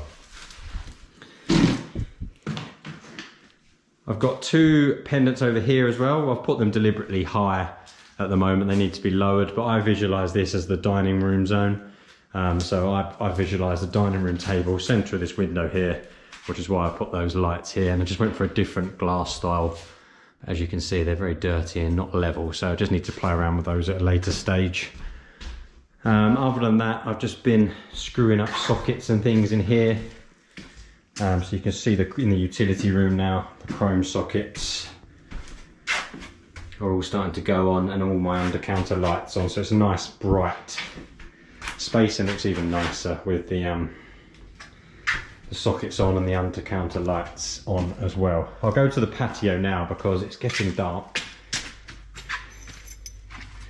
And last time it was mostly covered up, but you can see as soon as you walk out the door the size of it, and it's awesome. If I step right back here, you can see the size of patio and still how much garden there is. So we'll be turfing all of this, which is literally the last job we'll be doing. And this is still about 80 foot from that back fence to the house, so still a really nice sized garden. And we're taking the patio all the way down the sides, both sides, and all the way here, so you've got plenty of room for garden furniture and your barbecue and whatever you want out here. And eventually it'll go all the way down there to the front. Renderers are here tomorrow.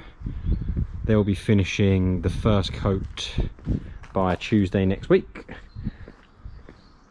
You can see they prepared it all, but they've just got to do the hard work. They were going to do it today, but it was just too wet. And they'll be finishing the rendering the week after that. So in about 2 weeks, the whole house will be rendered, which is so nice because I've looked at it for months and months and months in an absolute state. Right, let's show you some important details. So the doors are all in. In my final video, when I do my final walk around, I'll go through where I've bought everything and for how much, but my carpenter's been busy, especially in the old part of the house.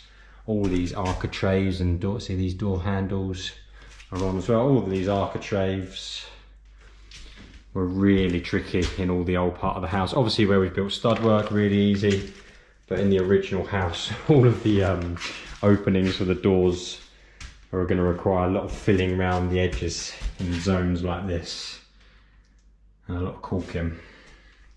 And he's done probably 90% of the skirting as well.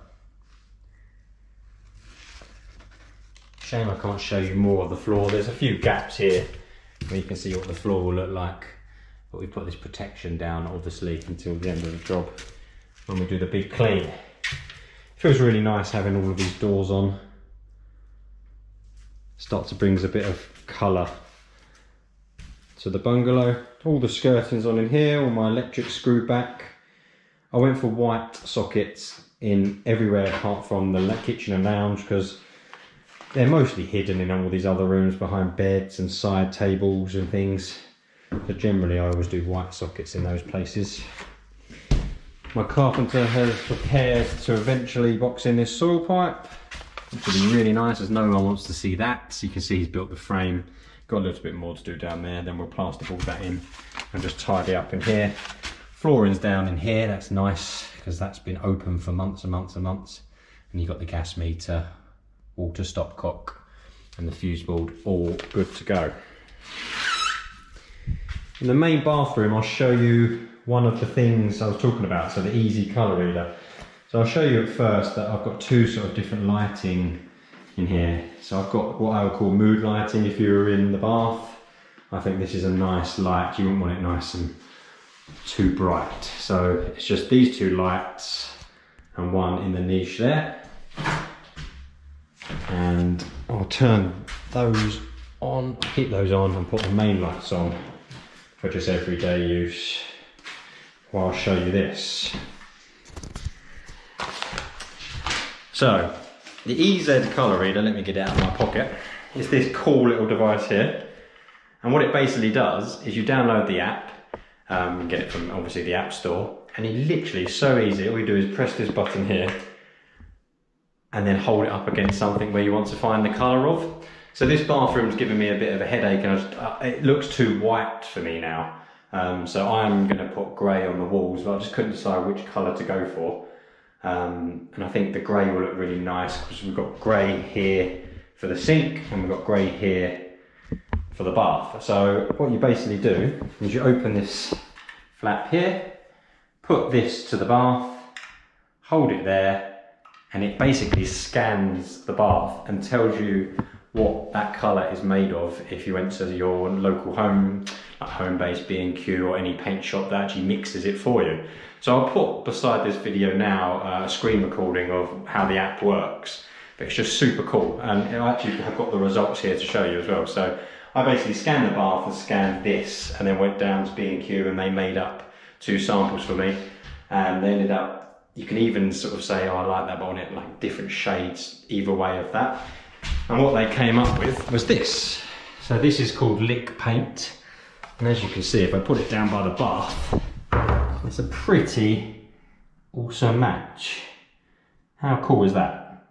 And just by using that EZ colour reader, I just thought that was a really cool bit of kit. So yeah, so eventually I'll be painting, once this door's closed, everywhere you see here in that dark grey. And I think it will look especially nice with the 4 main lights off, and then these 2 lights here either side of the mirror, and in there there's like a really nice colouring, especially as all of these walls are going to stay white, so I think that'll look really nice. Let me just grab this. Front room, you can see the carpenter, his skills here, because on the 2 bay windows you've got these massive curves, and obviously in the old days they used to bend the wood, which you can do, but it would be a big expense for me to go to a specialist company to bend the wood in that massive degree like that. So you can see all the tiny cuts he's done, but actually what a great job, because look at the gaps. It's hardly anything. Once you feel and rub that down, you'll never know he's had to make, what is it, 1, 2, 3, 4, 5, 6, 7, 8, 9, 10, 11 cuts on that skirting. It's jobs like that that you think are really quick and easy, when actually it's a lot of work. And he's done the architrave as well. Let's show you outside. So there's no steps anymore. It's a bit deadly, but you just have to carefully come down, and that's where our steps are going to be. So we've removed those today. You can see the edging blocks in the whole drive are now in. This is the hard bit, believe it or not. It's always slow doing that part, and then the middle part goes down really quickly. I'll take you to the front here, and I'll show you the drainage we have there, the edging blocks on the right, and on the left middle and left hand side we now have a brick wall too, so I'll show you that in a second. There's the brick wall that will be rendered when we render the front of the bungalow, and then we're going to cap it, like I mentioned previously, using the patio slabs that we have left over. This section here will be for planting, as I didn't want to just have a huge concrete driveway. There's a soak away that we had to put in for this section as well, and the edging blocks run all the way down there, and there's that nice big flower bed there, and 2 very small ones that are also going to be either side of the house as well. And we're going to have those nice steps going up to the front door of the bungalow, which is what will be finished early next week.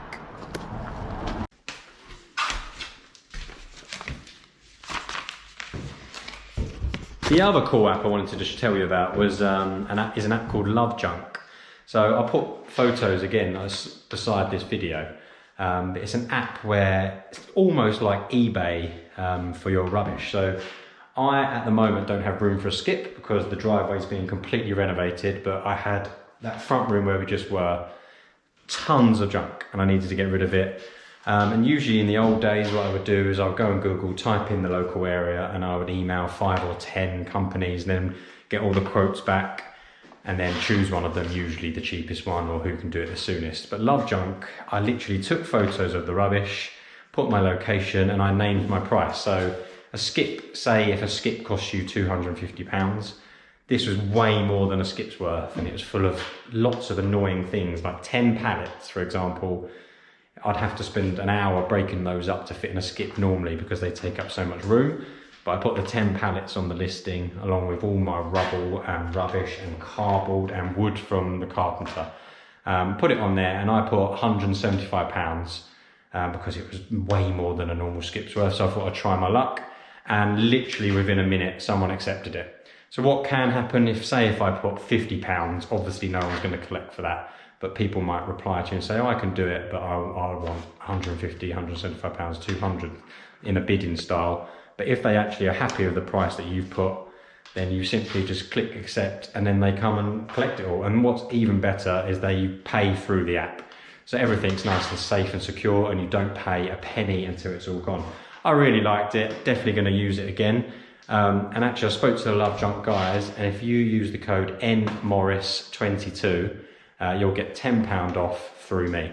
So that's NMorris22 and it's the Love Junk app. And again, I'll show a description of me using the app next to this video. And you can see the rubbish that got taken away.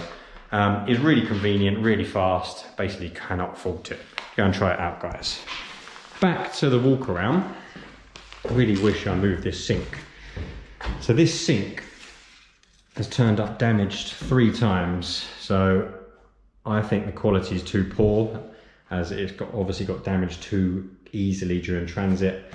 So I'm now sending it back for a full refund and won't be using it, because they say you buy cheap, you buy twice, but actually it was £300, but it's just obviously poor quality. I'm not happy with it.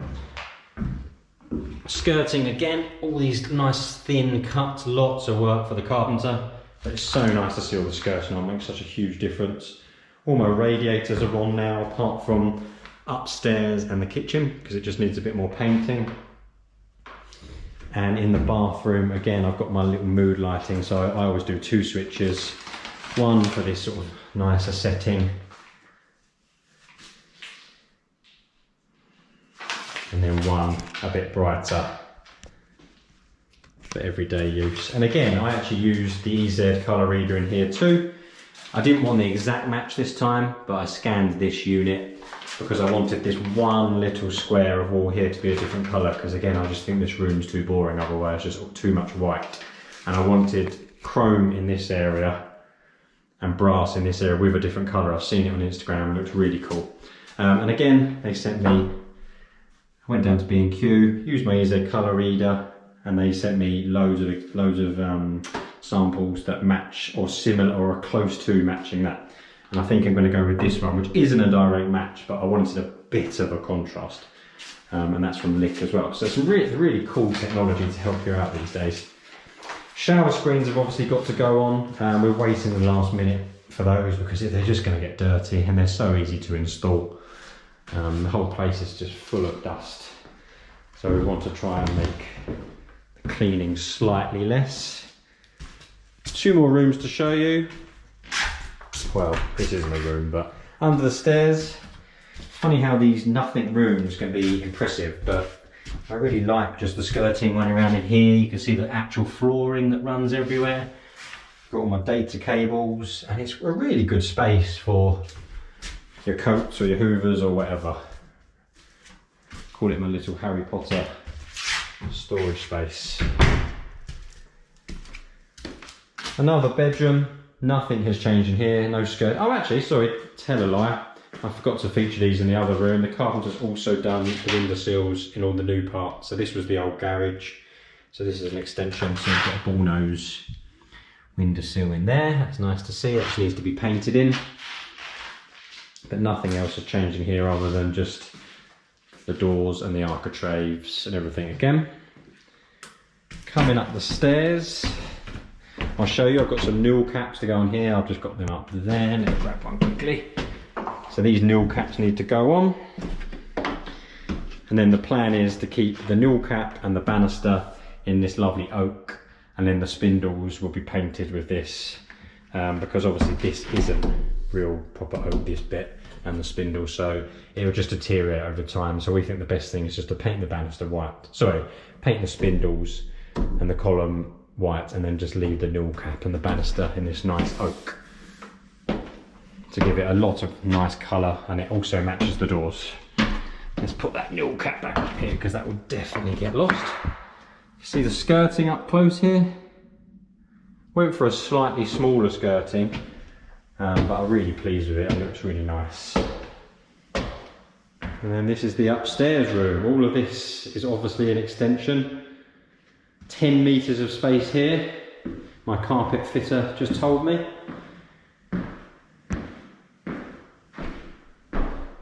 Have the Juliet balcony to go on, which will be a black railing here. And if I open this, you can see the garden from up high as well.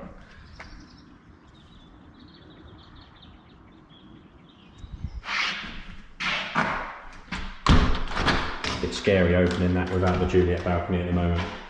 And then looking back, I've got this nice big space for a bed here, and I've built in these wardrobes especially as this was sort of a dead zone around here.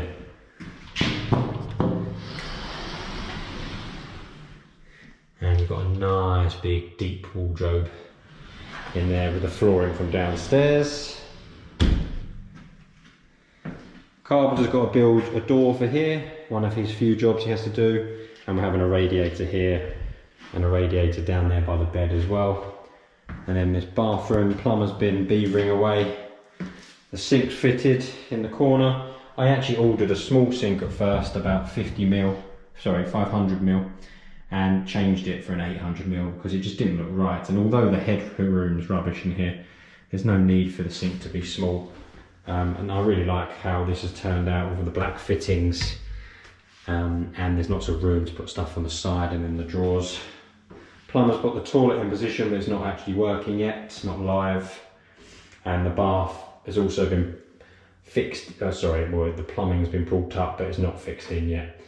And obviously we have to silicone all of these freestanding baths and things in, and the black tower out as well. So this is the black and white bathroom. I really like the black trims around the niche and up here.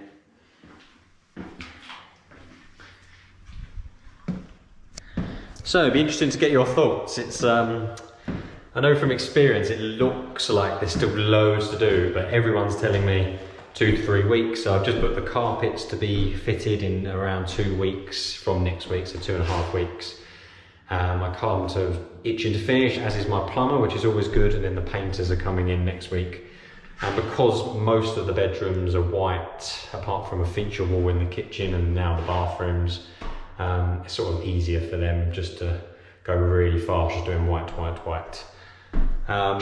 Got some really cool stuff on the driveway happening. That'll be the next best thing to show you. That should be finished by Thursday or Friday next week. And then we'll be concentrating on the garden. So we'll be pointing the patio and laying that turf. So that'll be such a nice point. Check out those 2 things I told you about, the EZ colour reader and Love Junk. Really recommend both of them. I'm definitely going to use them again. And remember the code NMorris22 on Love Junk if you want a £10 credit. Thanks to everyone for watching and subscribing and following this journey from start to finish.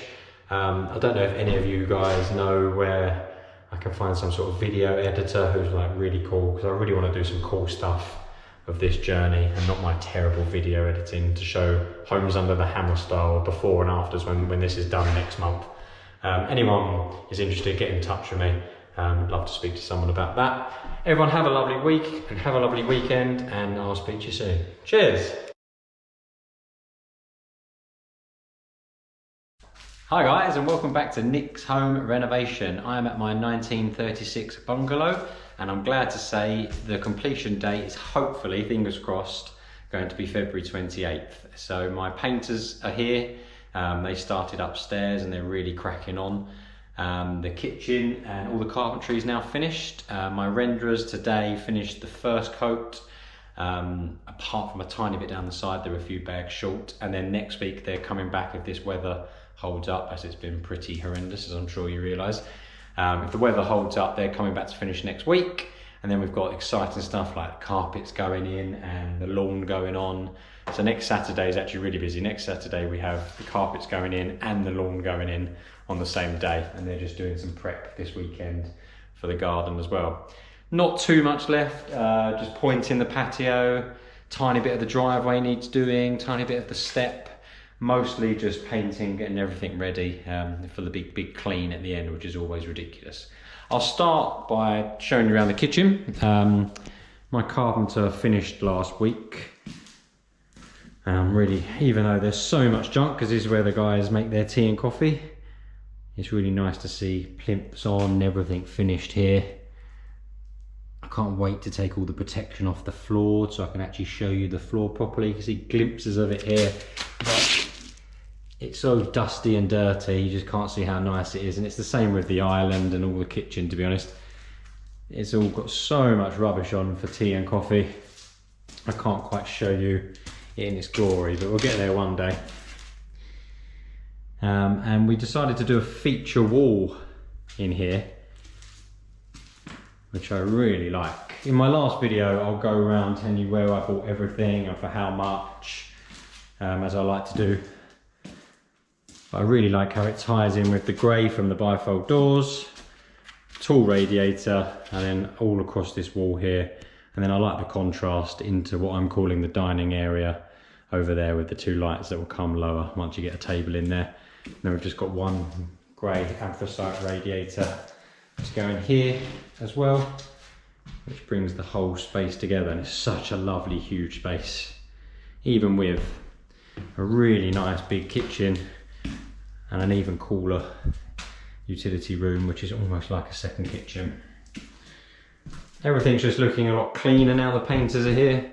You really start to notice the skirtings, they start to pop, all the woodwork really starts to pop, and all those holes you've been looking at for months and months get filled and painted. It's just a really exciting stage. I really like the detail in the architraves and these doors. As I say, I'll make sure I let you guys know where I bought everything in my final video once everything's complete and I've got my huge spreadsheet. I'll show you guys the first coat of rendering.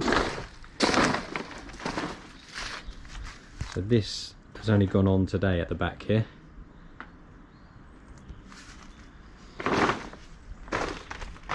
Using this massive tower. We finally had a nice sunny day to do it.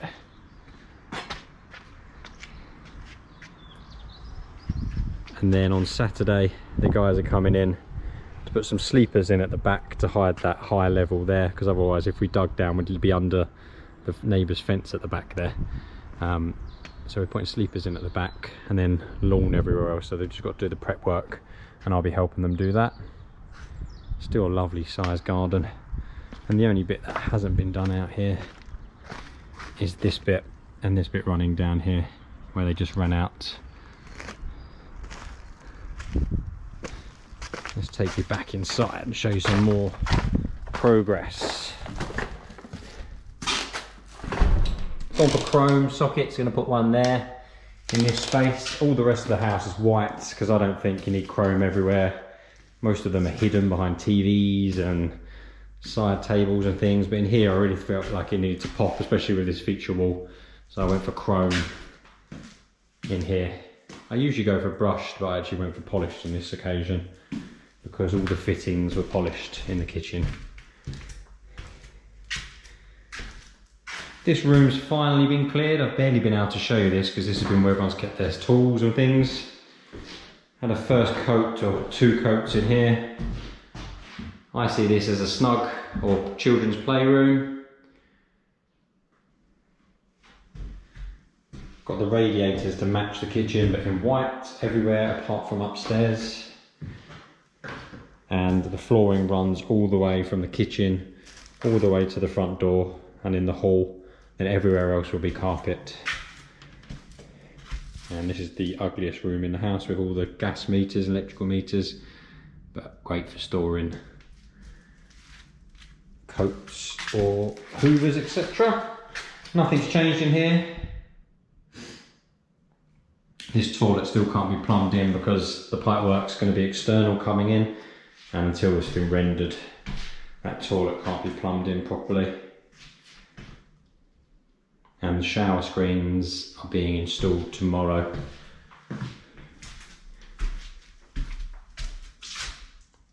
Little box room at the front, maybe an office or a single child's bedroom. Probably an office, to be honest. Let's take you outside to the drive. So the driveway is 99% complete. Just have a little bit to do on the right hand side of the 3 steps. This bit where the skip is going to be a planting area, so we're going to put soil down there. as is the right hand side of the drive, and then 2 areas either side of the steps as well. Really pleased with how everything looks. It's all a bit wet looking at the moment as the weather's been a bit miserable. And there's that bit on the right hand side that we need to finish.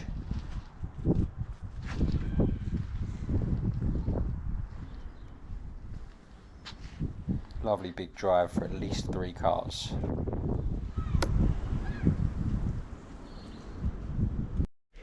Coming back through, I've got the 2 master bedrooms to show you. I say 2 because I literally can't decide which one's better. I have this one with the bay window at the front of the property. That's now had a couple of coats of paint too.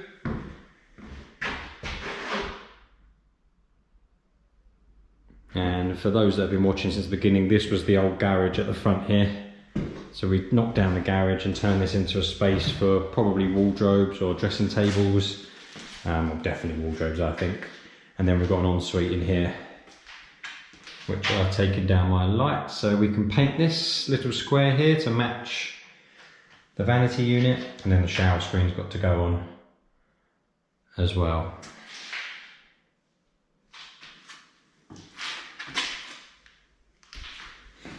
Coming through, so all the new parts of this used to be a door into a lounge, and this is all new from here on onwards. We've got a little storage under the stairs that are new.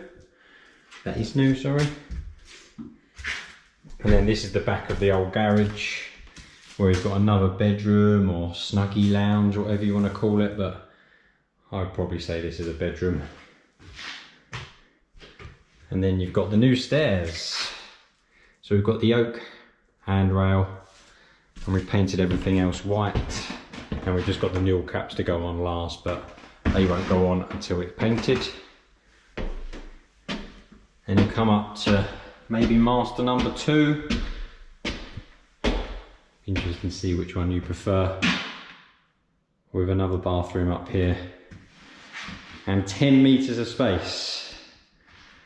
So starting in the bathroom, not much has changed in here again because the plumber needs that rendering done. His waste is all in here in the loft space, but all of this needs to be taken outside, and it can't be done till the rendering's done. So none of this is live at the moment, but got the toilet going here, sink here, another freestanding bath. I have my niches, and everything in here is black and white. It's a really funny space, but it's actually turned out much better than I thought it was going to be. I thought we were going to have some height issues, but it just about works, as we couldn't extend in a dormer fashion at all. We decided to put this wardrobe in here because this was sort of a dead zone in here. We could have had a stud wall and a door, which I know some people would prefer.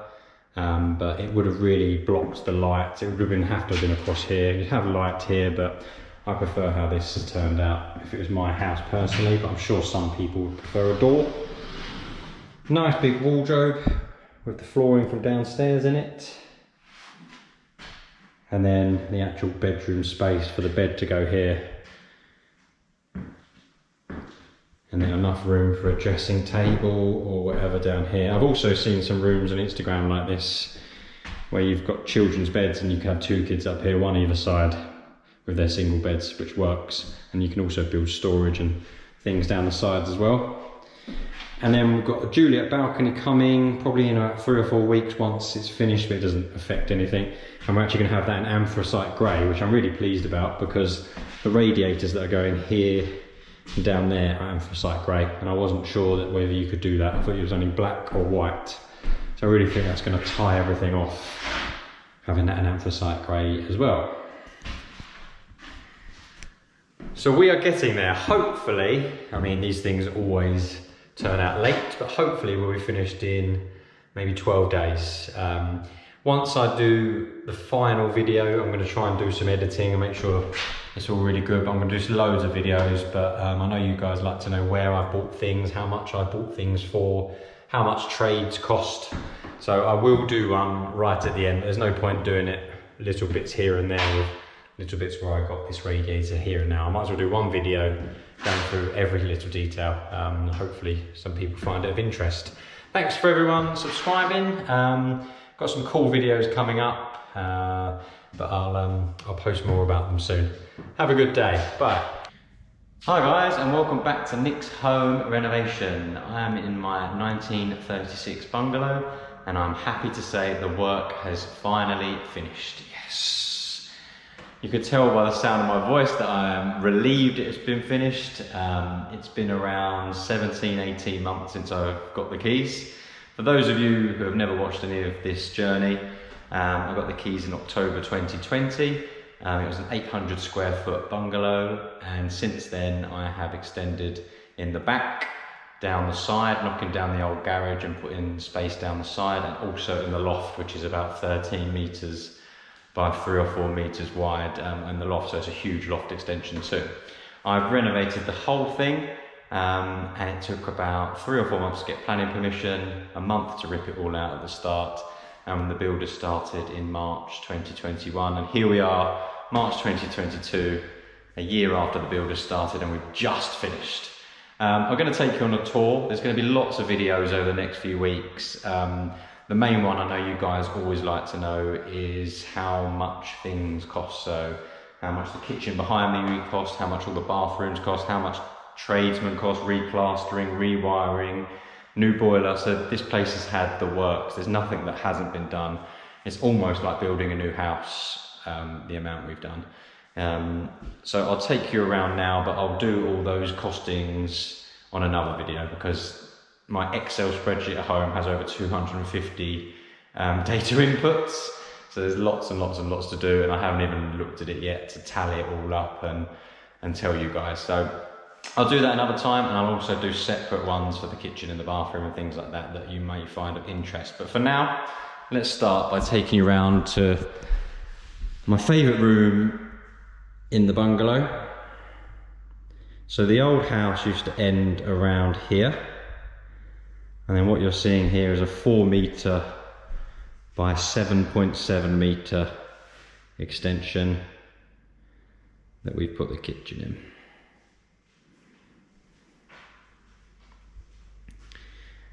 Since my last video, the garden has been completely finished.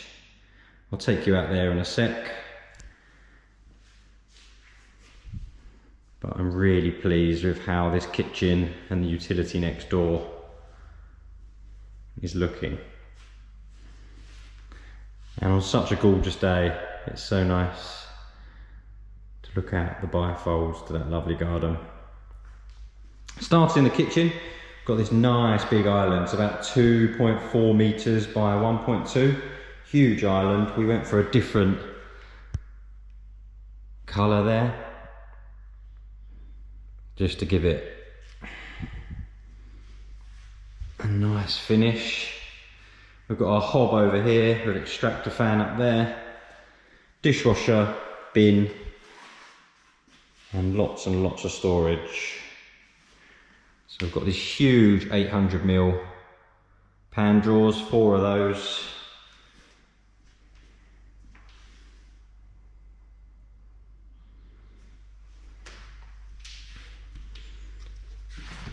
Taking you outside, I won't pull the bifolds back in this video, I'll show you in another video. One tiny job that needs doing is just this bit needs pointing, and then down the side it needs pointing, but this bit has all been pointed. Really pleased with this patio. It's about 70 square meters if you include this and all down the side. Really nice place for a barbecue, I think. I've put a socket out there as well, if anyone needs it. We've put all this down the side just to cap it off, and we've still got about 80 foot of garden despite the 4 metre extension. Juliet balcony went in on Friday, so I matched the Juliet balcony with the bifold doors, but then wanted to go different colour on the lights. I've gone for black lights, grey door, grey Juliet balcony with the white, just to give it a bit of a different colour. I could have just gone grey, grey, grey, grey, grey all round, but for me this looks better than just doing all the same colour at the back. And what a lovely day to show you the finished article. So this all needs to be pointed and then jet washed. It's all a bit dirty, but we've got the gravel down the sides hiding all the rubbish we've been looking at for a year and a half. And we've got this nice side access down here where we've got all the junk left that needs to go today. Coming back into the house,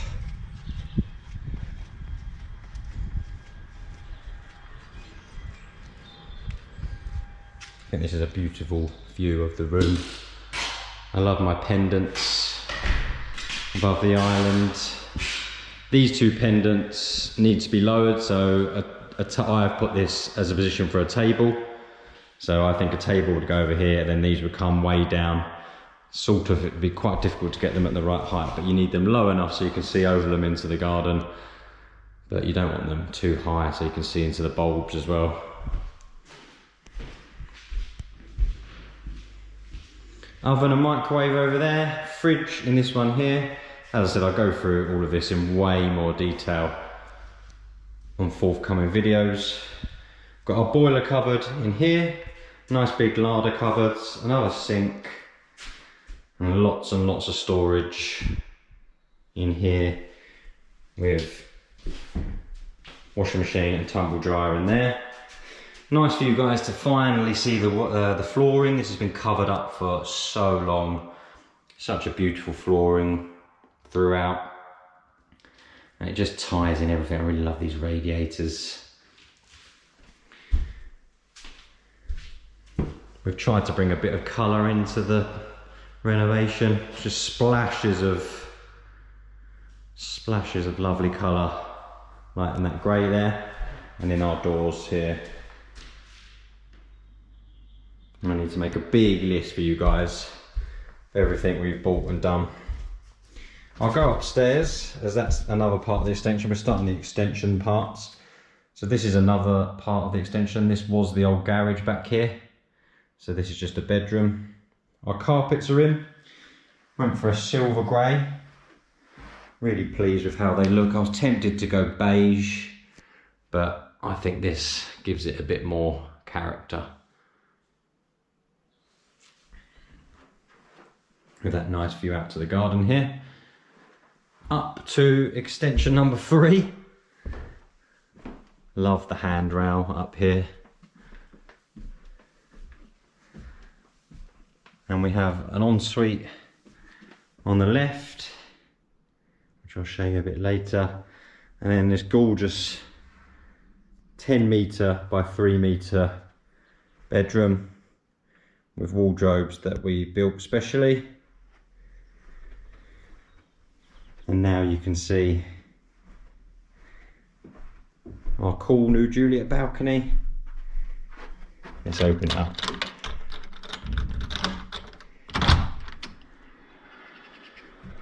And views of the garden.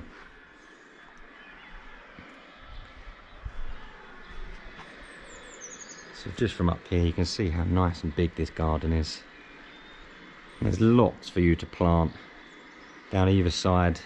Then we've got the sleepers at the back for a planting area back there as well. And lots of space for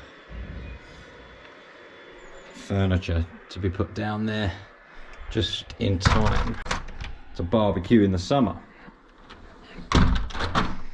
Went for anthracite radiators up here. Really ties in well with the Juliet balcony. It's so lovely and light up here. I know it's a gorgeous day, but these Velux windows, 4 Velux windows up here, really bring in lots of light from either side. And then we've got this lovely deep wardrobe with an access panel because the boiler flue's back there. For hanging rail across here, and then loads of small storage at the bottom for shoes, and then we use the floor from downstairs in there just to make it look very nice. Got our access hatch here, so there's about 1.5 meters of space here, so that'd be perfect for your luggage and your Christmas trees and things like that, and it runs all the way down here.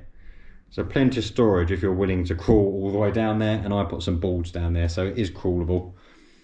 And then another anthracite radiator. Coming into the ensuite up here, I really like, so this is the black and white bathroom. Put little lights in the niches. And we've gone for black and white theme everywhere, as you can see. Kept it nice and simple. Wanted a shower up here originally, but we just don't have the head height. The only bit of head height is in this central section, and to have a shower up here would have meant making this a wet room and then just sort of splash everywhere, because it's only a couple metres by a couple metres. So this is what we went for in the end, with a freestanding bath. And I just love the small details, like the black trim, the black on top of the tiles, and then the marble effect tiles. It just is such a nice bathroom. And if you're brave enough, you could leave the door open and look out towards the garden, although there are houses back there, so I'm not sure I would. Coming down, I'll take you into what is deemed as the other master. So first of all, I'll show you here, good storage space under our new stairs we built. Just got the old carpet and the paint there. Lots of space under there for coats, hoovers. Actually, I'll show you this room first. So this was the old kitchen.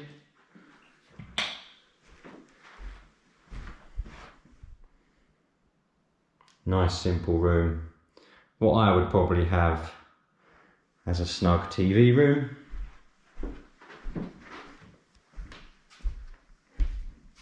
And then the master bedroom, I've got my Emma mattress there, which I'll cut to once I've done this tour of this room. I've bought an Emma bed frame and mattress. I'm just going to show you guys me installing it, me building it, and just tell you about that. But there's the mattress. I've just got to build it later, but I'll build it once I've shot this video and then add it in after this. But I'm really pleased with this room. I love bay windows. I think most people do. And then this is the old garage here at the front. So just by knocking down that garage and extending here, we've got a perfect wardrobe area. Bed down here. And then you've got a lovely bay window, which you could probably put a dressing table or something in there.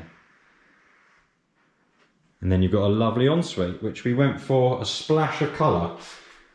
So we matched this vanity unit.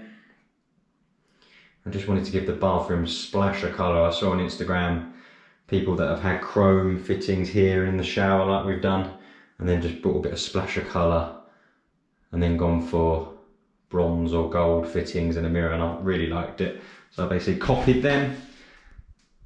Same as in the other bathroom, we've got a niche with a lighting. And I'm really pleased with how this looks. There's a more modern bathroom.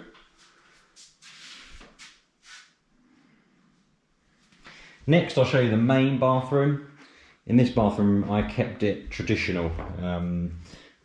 I wanted everything in here to be a more traditional look to suit a 30s property. So I started off with this beautiful tile and then went for a bit of a grey room. So I went for the freestanding bath.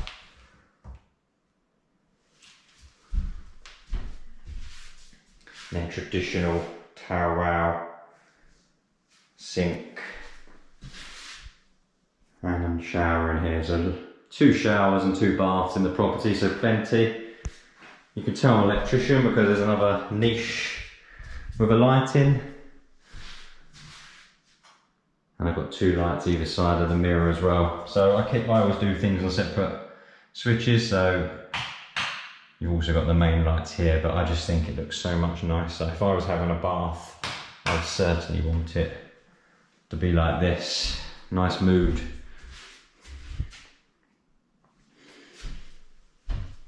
The floor runs from the front door all the way down to the garden. And when you have the bifolds open, it just looks incredible, which I will actually show you, I think, because it's just too good to pass up. And then this front room, which is just a single room, maybe an office, with a lot of people working from home these days, or a children's playroom.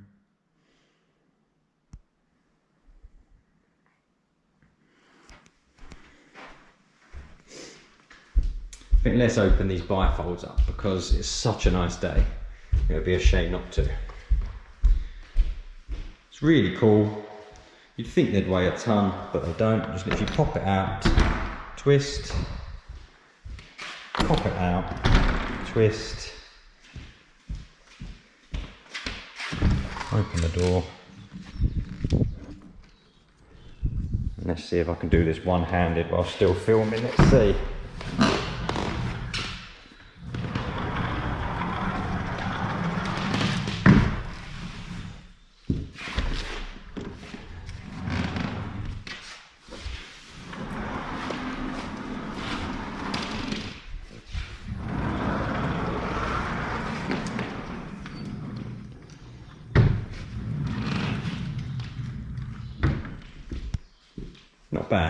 Not bad for one-handed. And look how cool that is. Got to have a party with those doors, surely.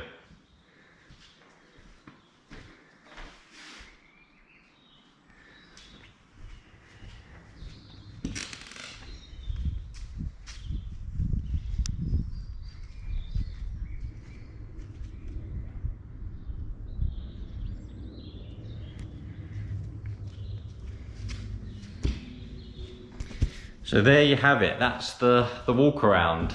As I said, this is going to be one video of many. I don't have the time today to go through where I bought everything, and what everything cost, and how much plasterers cost and builders cost, but I will do that eventually. This property is being sold. Originally I bought it with the intention of living in it, but I'm going to stay nearer London for a couple more years before I buy my property for my sort of forever home. So this one is being sold now, so obviously I can't disclose all the costs until it's under offer, but I will 100% do that because I know that's really important to you guys and really useful for you guys. I hope you enjoyed it. Love to hear all your comments. Thanks for following me patiently for 17 months of this journey, and I'll be posting a lot more videos in the coming weeks. Cheers guys, bye.